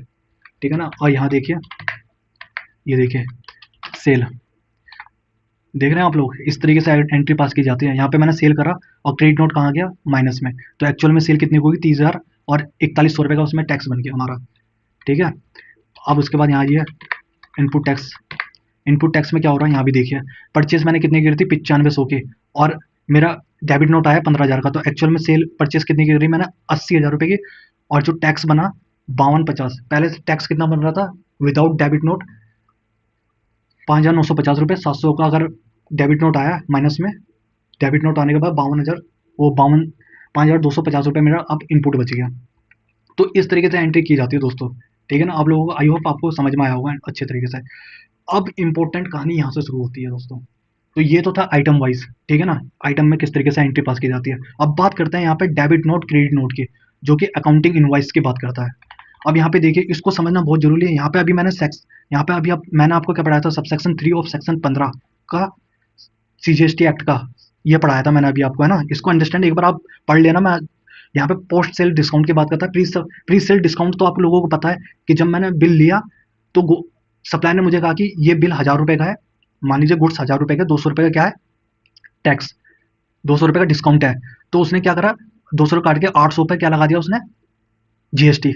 अब यहाँ पे पोस्ट सेल डिस्काउंट की बात होती है यहाँ पे किसकी, जब मैंने आपको प्लेट दी तो वहां पे हमने एक एग्रीमेंट करा। क्या एग्रीमेंट करा कि अगर आप ये 100 प्लेट 1 महीने के अंदर बेच देंगे तो जो 500 में से मैं आपसे 100 रुपये आपको डिस्काउंट दे दूंगा, आप मुझे 400 रुपये दे देना। तो ये उसकी बात करता है। अब मैं आपको एंट्री करना बताता हूँ, चलिए यहाँ आइए। तो यहाँ पे लिखा discount 10% on the purchase value of value receive from the Ravi Traders. अब रवि ट्रेडर्स से क्या मिल रहा है, रवि ट्रेडर्स कौन था हमारा जिससे मैंने परचेज करा था। अब रवि ट्रेडर्स मेरे को क्या दे रहा है, 10% का डिस्काउंट दे रहा है on the total value purchase, purchase value पर जो रिसीव करा है। अब आइए यहाँ आइए, रवि ट्रेडर्स में चलते हैं। यहाँ देखिए, यहाँ आइए और ये देखिए रवि ट्रेडर्स 1,06,900 रुपये का क्या करा मैंने, परचेज करा, जिसमें से 16,400 रुपये का क्या बना, क्रेडिट नोट बना। अब मैं आपको दिखाता हूँ, यहाँ पे देखिए। ठीक है, ये बना 9500, सॉरी एक मिनट मैं आपको यहाँ दिखा देता हूँ। यहाँ आइए, यहाँ पे कितना 9500, 9500 माइनस 15,000। ठीक है, 9500 माइनस 15,000 तो कितना बचा, 80,000 रुपये। अब यहाँ आइए, यहाँ पे क्या कह रहा है, डिस्काउंट टोटल परचेस वैल्यू पे कह रहा है, जो रिसिप्ट करा है गुड्स, टोटल परचेस वैल्यू पे। अब देखिए यहाँ पे परचेस वैल्यू कितनी है, यहाँ पे परचेस वैल्यू क्या है, यहाँ देखिए 95,000 रुपये का मैंने गुड्स परचेज करा, जिसमें से 15,000 रुपये का क्या था, गुड्स रिटर्न था, जो कि मैंने गुड्स क्या करे, रिटर्न कर दिया, डेबिट नोट दे दिया। ठीक है, डेबिट नोट मिला था। अब यहाँ पे आइए, तो कितना हो गया 80,000 रुपये। अब 80,000 रुपये पे 10% लगाइए। यहाँ से आप क्या करेंगे, कंट्रोल ए के साथ, जैसे आप कंट्रोल सॉरी ओल्ट ए के साथ प्रेस करेंगे तो यहाँ पे आ जाएंगे, और यहाँ पे ओल्ट F5 प्रेस करिए इस केस में, क्योंकि मेरे को डेबिट नोट मिल रहा है किससे, रवि ट्रेडर्स से। अब आइए रवि ट्रेडर्स का नाम लिखिए, रवि ट्रेडर्स का नाम लिख लिया, किसके अगेंस्ट से मिल रहा है, बिल नंबर जो हमारा एग्रीमेंट हुआ था, जैसे इसको उस एग्रीमेंट के हिसाब से समझिए 255, और ये मैं आ गया, यहाँ आ गया। अब ये देखिए, यहाँ देखिए क्या लिखा हुआ है, ये किस में आ रहा है, अकाउंटिंग में, ये आ रहा है आइटम वाइज। तो कंट्रोल के साथ H प्रेस करके अकाउंटिंग में ले लेंगे। यहाँ देखिए किस में ले लेंगे, अकाउंटिंग इनवाइस में। इसको अकाउंटिंग इनवाइस में लेने के बाद कंट्रोल के साथ ये और ये। अब यहाँ पे देखिए 10%, तो यहाँ लिखेंगे डिस्काउंट, डिस्काउंट ऑन परचेज, क्योंकि परचेज में हमें मिल रहा है। अब मुझे बताइए यहाँ पे किस में रखेंगे हम इसको, डिस्काउंट ऑन परचेज को किस में रखेंगे। अब मेरे कुछ व्यूवर्स होंगे वो सोचेंगे मेरे लिए क्या ये इनकम है, राइट। आप लोग क्या सोचेंगे, ये मेरे लिए इनकम है। अधिकतर अकाउंटेंट इसी तरीके से काम करते हैं, यहाँ तक कि प्रोफेशनल को भी बहुत काफ़ी रेयर केस में पता होता है। वो क्या करेंगे, मतलब प्रोफेशन को पता तो होता है, लेकिन कुछ प्रोफेशन ऐसे होते हैं जिनको नहीं पता होता है। तो यहाँ पे देखिए क्या होगा, डिस्काउंट ऑन परचेज लिखा हुआ है, तो ये क्या करेंगे, भैया हमारे लिए क्या है, परचेज में मिला, हमारे लिए इनकम है, तो इनडायरेक्ट इनकम में ले जाते हैं इसको। भाई साहब अगर आप इसको इनडायरेक्ट इनकम में ले जाएंगे तो आपको जीएसटी देना पड़ेगा इनकम पर। ध्यान रखना, कोई भी चीज अगर आप इनकम बना रहे हैं तो ध्यान रखना आपके पास पूरी रिपोर्ट होनी चाहिए उसकी कि इनकम क्यों बना रहे हैं। अगर इनकम बना रहे हैं ऑडिट के टाइम पर वो चीजें निकलती है तो आपके पास इंटरेस्ट लगेगा, प्लस में आपको टैक्स जमा करना पड़ेगा उसका 18% का। तो ये मैं बता दूं मैं किस में रखता हूँ, देखिए यहाँ लिखूंगा परचेज के अंदर इसको, और यहाँ कर दूंगा मैं क्या, डिस्काउंट है, डिस्काउंट ये लगा दिया यहाँ पे, डिस्काउंट है। अब मैं यहाँ पे क्या कर रहा हूँ, इसका एक लेजर मेंटेन करूंगा और यहाँ पे एचएसएन कोड दे दूंगा, ये जो भी डिस्काउंट का होता है। और यहाँ पे अब मैं आपको बताऊंगा क्यों लिखा है मैंने ये, ठीक है ना। तो रवि ट्रेडर्स हमारा लोकल का था, तो लोकल परचेस लिख लेते हैं यहाँ पे लोकल परचेस है ना, ये लिख लेंगे। यहाँ पे कितना था, 10% देने का, तो 18% ले लेता हम इस पर। तो ये मेरे को दिया और ये सर्विस थी, ठीक है ना। यहाँ पे आपको ये भी करना जरूरी है दोस्तों, किस चीज किस नेचर का है वो, टाइप ऑफ सप्लाई क्या है, कैपिटल गुड्स है। अगर आप क्या नाम है फर्नीचर वगैरह परचेस कर रहे हैं तो यहाँ पे डालेंगे, अगर गुड्स परचेस कर रहे हैं तो यहाँ पे, अगर सर्विस है तो हमारे केस में ये सर्विस है, एक के साथ सेव कर लेंगे। यहाँ पे आ जाइए, कितना है 10%, 80,000 का 10% कितना होता है, 8,000, राइट। ठीक है, 18% मैंने यहाँ ले लिया, यहाँ ला लूंगा मैं CGST, और सॉरी यहाँ ला लूंगा मैं CGST और SGST, ठीक है ना। ये मेरा डिस्काउंट हो गया। इस तरीके से हमें नेचर मेंटेन करने होते हैं दोस्तों, ठीक है ना। अभी मैं बताऊंगा कि डिस्काउंट में क्यों डाला, वो मैंने उसमें क्यों डाला परचेज में। अब देखिए डिस्काउंट था, अब ये कौन सा डिस्काउंट था हमारे लिए, यहाँ पे लिखा है ना post sale discount. Post sale discount का मतलब क्या है कि आपका मेरा एग्रीमेंट हुआ है, अगर आप ये करेंगे तो आपको डिस्काउंट मिलेगा। तो आपने वो करा, 100 प्लेट बेची, तो 500 में से मैंने 100 रुपये आपको डिस्काउंट दे दिया। तो ऐसे क्या करेंगे, पोस्ट सेल डिस्काउंट, और यहाँ पे क्या डालेंगे, सप्लायर का जो भी इनवॉइस नंबर होगा वो आप डाल के, और इसको अगेंस्ट करेंगे इसके, इसकी वैल्यू कम हो जाएगी। अब देखिए यहाँ पे यहाँ ये देखिए, अब मैंने आपसे परचेज कितना करा था, 95,000 का परचेज करा था। फिर उसके बाद आपने मुझे क्या दिया, उसके बाद आपने मुझे क्या दिया था, एक मिनट यार, एक मिनट, हाँ ठीक है। उसके बाद आपने मुझे क्या दिया था, क्रेडिट नोट, ठीक है ना। आपने मुझे क्रेडिट नोट दिया, किसने दिया, रवि ट्रेडर्स ने मेरे को क्रेडिट नोट दिया, मिले क्या हो गया, डेबिट नोट, जो कि 16,400 का था। फिर उसके बाद रवि ट्रेडर्स और मेरे बीच में क्या क्या क्या शर्त लगी, क्या टर्म्स एंड कंडीशन थी, अगर आप ये कर देंगे तो आपको 10% डिस्काउंट मिलेगा, अगर आप टाइम पे पैसा दे देंगे तो 10% का डिस्काउंट मिलेगा। तो मैं जब टाइम पे पैसा दे रहा था रवि ट्रेडर्स को, तो उसने मेरे को कितने का, 8,000 का क्या दिया, इंसेंटिव, मतलब डिस्काउंट दिया, जो कि 9,440 रुपए का बैठता है। तो अब इस केस में क्या हो रहा है कि जहां पे मेरे को 1,06,900 पे करने थे, उसमें से इन दोनों को घटा के 25,840 को घटा के, देखिए 25,840 को घटा के 1,06,900 में से अब मुझे 81,060 रुपये देने पड़ेंगे दोस्तों, किसको, रवि ट्रेडर्स को। तो ये होती है पोस्ट सेल डिस्काउंट की बात। अब मैं आपको एक बार यहाँ पे भी लेके चलता हूँ, प्रॉफिट एंड लॉस पे। अब देखिए यहाँ पे प्रॉफिट एंड लॉस पे क्या हो रहा है, ये देखिए, यहाँ देखना कि मेरी सेल थी जो 80,000 की, 80,000 की क्यों थी, सेल तो मेरी 95,000 की थी, उसमें से 15,000 का क्या था, डेबिट, वो क्या नाम है, क्रेडिट नोट था, ठीक है। और 8,000 रुपये का, 8,000 रुपये का क्या था, डिस्काउंट था। तो एक्चुअली मेरी परचेस कितने की हुई, सेक्शन 16 को पढ़ेंगे तो वहां पे क्या कहता है, जितनी आपने बुक्स में एंट्री कर रखी है परचेज की, उतना ही आईटीसी आप क्लेम करेंगे। तो मैंने एक्चुअल में एंट्री कितनी ही करी है यहाँ पे, 80,000 माइनस 8,000, तो 72,000 रुपए की परचेज करी है मैंने। समझ रहे हैं आप लोग क्या कहना चाह रहा हूँ, मुझे एक तो डिस्काउंट मिला, ऊपर से क्रेडिट नोट सप्लायर के थ्रू मिला, ठीक है, क्रेडिट नोट मिला। तो मेरे को कितने का पड़ा गुड्स, वो मेरे को मिला 72,000। अब 72,000 रुपए की मैं परचेज कर रहा हूँ, तो 72,000 रुपए का आईटीसी में क्लेम करूंगा, ना कि 95,000 पर आईटीसी क्लेम करूंगा। मैं करूंगा अब 72,000 रुपए पर आईटीसी क्लेम करूंगा। ध्यान रखना दोस्तों, इस बात का गहराई का मतलब ये है। अब मैंने क्या करा यहाँ पे, समझ रहे हैं। अब मेरा क्या नाम है, जैसे मैंने एक्सपेंस कम करा, मेरा प्रॉफिट बढ़ गया, ठीक है ना। एक्सपेंस बढ़ाऊंगा तो मेरा प्रॉफिट कम हो जाएगा। तो एक्सपेंस यहाँ पे कितना, पहले 95,000 का था एक्सपेंस, तो मेरा प्रॉफिट कम आ रहा था। अब मेरा क्या हो गया, जब मैंने एक्सपेंस को क्या करा, कम करा, तो मेरा प्रॉफिट बढ़ गया। तो यहाँ पे ये बात हो रही है, यहाँ पे क्या हो रहा है, साफ सीधी बात है कि आईटीसी को मेरे को रिवर्स करना पड़ेगा इस केस में। पोस्ट सेल डिस्काउंट में क्या होता है कि आईटीसी को रिवर्स करना पड़ता है, जिस इनवाइस के अगेंस्ट में आपको क्या मिला है, डिस्काउंट मिला है या क्रेडिट नोट मिला है, तो आईटीसी को हमें रिवर्स करना होता है, ठीक है ना। तो ये बात थी यहाँ पे। अब चलिए मैं आपको एक और कंडीशन समझाता हूँ। यहाँ पे discount 10% on the total sale value given to Rohit Enterprise. अब आपने क्या करा, सब सेक्शन 3 ऑफ सेक्शन 15 के क्लोज, जो वहाँ पे ए जो बी क्लोज था उसको अंडरस्टैंड कर रहा है वहाँ पे, ठीक है ना। अब क्या कर रहा है, वहाँ पे गिवन कर रहे हैं किसको, रोहित इंटरप्राइज को 10% का डिस्काउंट दे रहे हैं उसके सेल वैल्यू पर। अब आइए रोहित इंटरप्राइज में चलिए, यहाँ देखिए रोहित इंटरप्राइज के पास करते हैं, यहाँ पे आइए, यहाँ पे सेल देखिए, रोहित इंटरप्राइज को जो मैंने सेल करा था वो 40,000 रुपये का करा था, ठीक है। उसमें से क्रेडिट नोट मैंने कितने का दिया रोहित इंटरप्राइज को, 10,000 रुपये का। तो एक्चुअल में सेल उसकी कितनी की रह गई, 40,000 में 10,000 गए, मतलब 30,000 रुपये की हमारी सेल रह गई है, जो कि मैंने रोहित इंटरप्राइज को करा। अब रोहित इंटरप्राइज ने क्या करा कि मेरे को टाइम पर पैसा दे दिया, तो मैंने क्या करा, रोहित इंटरप्राइज को 10% का डिस्काउंट दिया इस केस में। तो 10, अब मैं क्या करूंगा यहाँ से, किस पे दिया, टोटल सेल वैल्यू पर। तो यहाँ पे था 40,000 और सेल एक और थी क्रेडिट नोट 40,000, ओ सॉरी 10,000। तो कितना बचा पूरा टोटल, 40,000 में 10,000 गए तो 30,000 बचा। तो 30,000 के ऊपर अब मैं दूंगा क्या, क्रेडिट नोट। किसको देना, रोहित इंटरप्राइज को। तो यहाँ ये रोहित इंटरप्राइज रख लीजिए भैया, ये आइए यहाँ पे डाल दीजिए बिल नंबर 78 के अगेंस्ट, बिकॉज उसने बिल नंबर 78 का पेमेंट हमें फुल कर दिया, टाइम पे करा 1 महीने से पहले। और यहाँ पे ले लूंगा मैं क्या, सेल सेल सॉरी यहाँ पे ले लूंगा डिस्काउंट, डिस्काउंट ऑन सेल, ठीक है ना। और यहाँ ले लूंगा सेल्स में। अब ये भी मैं सेल्स में ले रहा हूँ, क्यों ले रहा हूँ, बिकॉज ये सेल से रिलेटेड है, मेरे को इसका आईटीसी क्या करना पड़ेगा, कम करना है। समझ रहे हैं ना आप दोस्तों क्या कहना चाह रहा हूँ मैं, मतलब मैंने सेल उसको 30,000 की करी है सप्लायर को, ठीक है। तो मेरे को अपना और आईटीसी कम करना पड़ेगा 10% से, 3,000 रुपए का आईटीसी मुझे कम करना पड़ेगा अपने उसमें। तो मैं उसको कम करूंगा और सप्लायर उसको क्या, रिसिपेंट उसको क्या करेगा, उसका आईटीसी 3,000 का कम करेगा। आपको दिखा रहा हूँ मैं, ये बहुत गहरी वाली बात होती है दोस्तों, हर किसी को समझ में नहीं आती। यहाँ पे हम क्या कर रहे हैं, इंटर स्टेट सेल की बात करेंगे, ठीक है ना। कितना था 18%, और सर्विस यहाँ ले रहे हैं, तो सर्विस के केस में हम देंगे।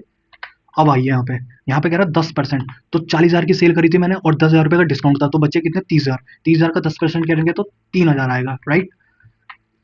अब बात करते हैं यहाँ पे आईजीएसटी की। तो आईजीएसटी मैंने लगा दिया, 540 रुपये का आईजीएसटी आ गया, यहाँ पे ये करूंगा। अब ये देखिए यहाँ पे रीजन देना पड़ेगा, मैं क्यों इसको कर रहा हूँ। तो यहाँ पे क्या कर रहा हूँ मैं, पोस्ट सेल डिस्काउंट की बात कर रहा हूँ, तो पोस्ट सेल डिस्काउंट डाल दूंगा। और यहाँ पे बायर का डेबिट नोट आ जाएगा, जो बायर ने जो भी कर रहा होगा, जो हमारा होगा, ठीक है ना। ये आ जाएगा कंट्रोल ए के साथ, इसको अगेंस्ट बिल के साथ कर लूंगा और ये सेव कर लूंगा। अब देखिए दोस्तों, इसको समझना। अब यहाँ पे क्या हो रहा है, 2 क्रेडिट नोट आ गए और एक ये आ गया, ठीक है ना। अब देखिए, अब यहाँ पे देखना, यहाँ सेल मैंने कितने की थी, 40,000 की। 10,000 रुपये का क्या था, डिस्काउंट, राइट। 10,000 रुपये का क्या था डिस्काउंट, वो तो 10,000 रुपये क्या था, क्रेडिट नोट, ठीक है ना। और उसके बाद मैंने 10% का उसको क्या दिया, 3,000 रुपये का क्या दिया, डिस्काउंट दे दिया। और इंसेंटिव समझ लीजिए या वो बोल लीजिए, ठीक है ना। अब कुछ मेरे व्यूवर्स क्या होते हैं ना, ये डिस्काउंट ऑन सेल को कहाँ ले जाएंगे, इनडायरेक्ट एक्सपेंस में, कि भैया मैंने वो दिया है तो मेरे लिए एक्सपेंस आ गया। इस तरीके से काम नहीं होता दोस्तों, जैसा मैं बता रहा हूँ वैसा करिए, इसको समझिए, 2 बार रिवाइंड करिए इस वीडियो को समझने के लिए, ठीक है ना। तो जब मैंने सेल करा उसको 44,600 का सेल करा था, जो कि 8 जुलाई को हुआ था, 8 जून को हुआ था। फिर उसके बाद 10,500 का मैंने उसको क्रेडिट नोट दिया था और 3,540 रुपये का क्या दिया मैंने उसको, फिर डिस्काउंट ऑन सेल, सेल पर मैंने उसको डिस्काउंट दिया, बिकॉज उसने मेरे को पेमेंट टाइम पे कर दी। तो अब 44,600 में से 14,040 रुपये, 14,040 रुपये को माइनस करके 30,560 का रोहित इंटरप्राइज मेरे को क्या करेगा, पेमेंट करेगा, कितना, 30,540 रुपये का, ना कि 44,000 रुपये का। तो रोहित इंटरप्राइज ने मेरे को पेमेंट कर दिया है, इसलिए मैंने उसको क्या दिया, 3,000 रुपये का डिस्काउंट दे दिया 10% के साथ। अब चलिए मैं आपको यहाँ दिखाता हूँ, यहाँ ये, यहाँ देखिए दोस्तों, बहुत मजे के, मैं क्या कह रहा हूँ, अकाउंटिंग एक क्या है, आर्ट है। अकाउंटिंग क्या है, कला है। इसको जितना खूबसूरत बनाएंगे उतना ही खूबसूरत दिखेगी चीजें। यहाँ देखिए, यहाँ पे देखिए क्या हुआ है, मैंने सेल कितने का करा था, 40,000 रुपये का। 40,000 में 10,000 रुपये का डिस्काउंट था, 40,000 में से 10,000 रुपये क्या था, क्रेडिट नोट था, जो कि मैंने आपको दिखाया। तो मेरी एक्चुअल में सेल कितने की हो गई, 30,000 रुपये की, राइट। एग्री करना मेरी बात को, ठीक है। उसके बाद क्या हुआ, रोहित इंटरप्राइज ने मेरे को टाइम पर पैसा दिया, तो मैंने 10,000 रुपये का उसको 10% का डिस्काउंट दिया, जो कि 30,000 का 10% कितना होता है, 3,000 रुपये। तो मेरी एक्चुअल में सेल कितने की हो गई, 27,000 रुपये की हो गई। अब सेल मेरी पहले थी 40,000 रुपये की, मैं दिखाता हूँ आपको, 40,000 रुपये की सेल थी, ठीक है। 10,000 रुपये का क्रेडिट नोट था और 10% उसमें मैंने वो दिया, क्या दिया, डिस्काउंट। तो मेरी एक्चुअल में सेल अब कितने की रह गई, 27,000 रुपये की। तो इस तरीके से दोस्तों एंट्री पास की जाती है, ध्यान रखना। ये अगर परचेस के केस में आपको कुछ चीज़ मिल रही है तो इस तरीके से ही एंट्री पास करनी होगी, ये बात ध्यान रखना इस बात को। अब चलिए यहाँ पे दिखाता हूँ मैं स्टॉक आपको, स्टॉक भी एक बार स्टॉक को भी देख लेते हैं, स्टॉक क्या कर रहा है हमारा। तो स्टॉक देखिए, सबसे पहले आइटम ए को देखते हैं। आइटम ए में क्या कह रहा था कि भैया मैंने क्या परचेस करा, मैंने 2 आइटम लिए थे, किससे, रवि ट्रेडर्स से, और एक सेल करा था किसको, रोहित इंटरप्राइज को सेल करा था। तो एक आइटम मेरे पास रह गया था, जो कि आइटम ए की बात कर रहा है, ठीक है। फिर उसके बाद करते हैं आइटम बी की। आइटम बी में क्या कह रहा है, यहाँ देखिए, आइटम बी मैंने 4 पीस परचेस करे थे आइटम बी में, ठीक है। उसमें से 2 मैंने सेल कर दिए, तो बचे कितने? 2। मतलब 4 खरीदे थे, 2 सेल करे थे, 2 बचे। अब क्या होता है, रवि ट्रेडर्स मेरे को डेबिट नोट दे देता है, मतलब डेबिट नोट नहीं, क्रेडिट नोट दे देता है, मेरे लिए डेबिट नोट है। तो वहाँ पे ये आ गया, तो एक्चुअल में मैंने रवि ट्रेडर्स से परचेस कितना करा, बी आइटम को कितना परचेस करा?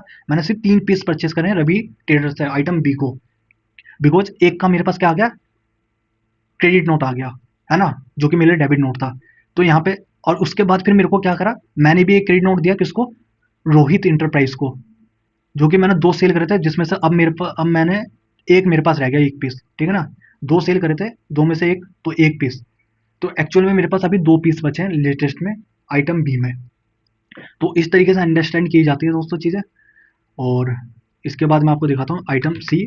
तो आइटम सी में मैं आपको दिखा देता हूँ, यहाँ देखिए 3 पीस थे, जो कि मैंने 3 पीस परचेस करे थे किससे, रवि ट्रेडर्स से।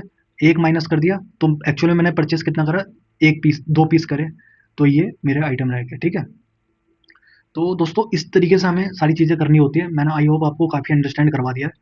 अब मैं आपको एक बार ना डिस्प्ले अकाउंट में स्टैचुरी रिपोर्ट में चले जाता हूँ ना, स्टैचुरी GSTR1 की झलक दिखाता हूँ आपको क्या हुई है। यहाँ देखिए सर दोस्तों, अगर कोई बढ़िया अकाउंटेंट है तो यहाँ देखे ना, इस तरीके की एंट्री करेगा वो पास। ये अनसर्टेन ट्रांजेक्शन करेक्शन नीडेड, यहाँ पे देखिए क्या आ रहा है, 0। अगर यहाँ कोई दिक्कत होगी तो इसको सॉल्व आउट करना पड़ता है। अब देखिए यहाँ पे क्या कर रखा है, सेल हमारी थी, GSTR1 किसकी बात करता है, सेल की बात करता है। ये देखिए एक्चुअल रिपोर्ट दिलवा दी थी, उसके बाद 2 हमारे क्रेडिट नोट थे रोहित के और ये, ठीक है ना। ये हमारे यहाँ पे क्रेडिट नोट आ गए। 3B में देख लेते हैं एक बार, 3B में भैया क्या चल रहा है हमारा। 3B में देखिए आउटपुट टैक्स लायबिलिटी, यहाँ देखिए यहाँ क्या कर रखा है कि सेल करा, यहाँ पे सेल करा था हमने 40,000 रुपये का, 10,000 रुपये का डिस्काउंट था, 3,000 रुपये का इंसेंटिव था, डिस्काउंट था 3,000 रुपये का, और 10,000 रुपये क्या था, क्रेडिट नोट था। तो इस तरीके से एंट्री पास की जाती है दोस्तों। एक्चुअल में मेरे को 27,000 रुपये, देखिए मैं आपको दिखाता हूँ, यहाँ देखिए 40,000 रुपये का क्या था, सेल, ठीक है। 10,000 रुपये क्रेडिट नोट था, 3,000 रुपये का इंसेंटिव था, मतलब डिस्काउंट था। तो एक्चुअल में अब आउटपुट टैक्स लायबिलिटी मेरे को GSTR1 में कितनी रिपोर्ट करनी है, 27,000 रुपये रिपोर्ट करने हैं, और जिसके 3,060 रुपये मेरे को क्या डालने पड़ेंगे, जो पे करने हैं मेरे को गवर्नमेंट को। उसके बाद आप आ जाइए यहाँ पे इनपुट टैक्स क्रेडिट में, यहाँ आने के बाद आप यहाँ आइए सीधा all other input tax credit में, यहाँ देखिए यहाँ पे क्या कहानी चल रही है। यहाँ देखिए दोस्तों, मैं आपको दिखा देता हूँ, ये है। अब देखिए यहाँ पे क्या हो रहा है कि यहाँ पे जो परचेस करी थी मैंने 95,000 रुपीज़ की, 95,000 रुपये की परचेस करी थी, जिसमें से क्रेडिट नोट था 15,000 रुपये का, और 8,000 रुपये का मेरे को क्या मिला था, इंसेंटिव, मतलब डिस्काउंट मिला था, जो कि रवि ट्रेडर्स को मैंने पेमेंट टाइम पे कर दी थी। तो उसके उसके तौर पे उसने मेरे को क्या दिया, 8,000 रुपये का डिस्काउंट दिया। अब जो मेरी एक्चुअल में जो परचेज है, जो मेरे को ITC क्लेम करना है 3B में जाके, यहाँ पे 3B में जाके जो मैं ITC क्लेम करूंगा वो 4,530 रुपये करूंगा, और 72,000 रुपये की मेरी परचेज है। तो दोस्तों ये था आज का पूरा ओवरव्यू, ये था आज का पूरा ओवरव्यू। दोस्तों वीडियो लंबी है लेकिन बात बहुत गहरी है, आपको आई होप अंडरस्टैंड हो गया होगी, ठीक है ना। मैं एक बार बैलेंस शीट की भी झलक सिखा देता हूँ। ये देखिए टैक्स मेरे पास ITC कितना बचा है, 5,550 रुपये ITC बचा है। देखिए 3,3560 रुपये का टैक्स मेरे को पे करना है, और 4,530 रुपये, 4,500, मतलब यहाँ देखिए 9,060 रुपये का मेरे पास ITC है, और 3,560 रुपये का क्या है मेरे पास, क्रेडिट साइड है, मतलब लाइबिलिटी है, जो मेरे को गवर्नमेंट को क्या करना है, पे करना है। तो मेरे पास एक्चुअल में कितना बचा, 5,050 रुपये, और 5,500 रुपये मेरे पास क्या बच गया, ITC बच गया। तो ये था दोस्तों आज का डिस्कशन। आई होप वीडियो बेशक लंबी हो गई है, लेकिन आपको ये वीडियो काफ़ी हेल्पफुल रहेगी। तो चलिए दोस्तों, अब मैं आपको बता दूं कि अभी आपने जो जितना भी एक्ट पढ़ा आपने, उसमें आप मेरे को ये बताइए कहीं पर ये फाइनेंस से क्रेडिट नोट की बात हुई है ना। कोई भी फाइनेंस से क्रेडिट नोट की बात हुई है? यहाँ पे सिर्फ GST जो कहता है, जिस क्रेडिट नोट की बात करता है, सिर्फ वही क्रेडिट नोट और डेबिट नोट है, और कोई भी डेबिट और क्रेडिट नोट नहीं है। फाइनेंस से डेबिट और क्रेडिट नोट कुछ नहीं है। मार्केट में क्या चल रहा है और GST में क्या है, इसको देख के काम करिए। मार्केट में बहुत अनगिनत काम गलत चल रहे हैं, लेकिन GST एक्ट में जो काम बता रखा है, जो डेबिट और क्रेडिट नोट बताए हैं, वही रेलिवेंट है बस ओनली। बाकी जिस दिन आप गवर्नमेंट की नज़र में आ गए, तब आपको पता चल जाएगा कि फाइनेंस से क्रेडिट नोट क्या होता है। फाइनेंस से क्रेडिट नोट कुछ नहीं होते दोस्तों। उसको बेवजह कोई भी इनकम को अपने क्रेडिट साइड मत ले जाना, वरना तो आपको भारी पेनल्टी लगेगी, इंटरेस्ट भी लगेगा, और 18% टैक्स दिया जाएगा उस पर, ठीक है ना दोस्तों। तो मैं आपसे यही रिक्वेस्ट करूंगा, देखिए फाइनेंस से क्रेडिट नोट कुछ नहीं होता है, सिर्फ बेकार की बातें हैं ये, ठीक है ना। अब मेरी नज़र में तो फाइनेंस से क्रेडिट नोट कुछ नहीं, यही है सब कुछ। अब आपके पास कोई अगर क्रेडिट नोट आता होगा जिसमें GST इन्वॉल्व भी नहीं है, तो उस क्रेडिट नोट को अंडरस्टैंड करिए और अपने सप्लायर से पूछिए कि भाई साहब जो आपने मेरे को क्रेडिट नोट दिया है या जो रेसिपेंट ने क्रेडिट नोट दे रखे हैं या डेबिट नोट दे रखे हैं, जो भी दे रखा है, बिना ये किस तरीके का क्रेडिट नोट है और डेबिट नोट है। एक बार आप जीएसटी को आपने पढ़ लिया, अंडरस्टैंड कर लिया सही से, है ना? तो उसको पढ़ के क्लाइंट को भी समझाइए और खुद दूसरों को भी अंडरस्टैंड करवाइए कि ये किस तरीके का। आप क्वेश्चन पूछिए कि क्रेडिट नोट क्यों दिया है आपने? इसमें तो जीएसटी है ही नहीं कहीं पर भी, ये कैसा क्रेडिट नोट है? तो मेरी नज़र में तो कोई क्रेडिट नोट है नहीं ऐसा फाइनेंशियल वगैरह। और अगर आपको फिर भी कोई डाउट है तो आप मुझे कमेंट सेक्शन में आके पूछ सकते हैं कि ऐसी-ऐसी बात है ना? तो आप मुझसे पूछ सकते हैं।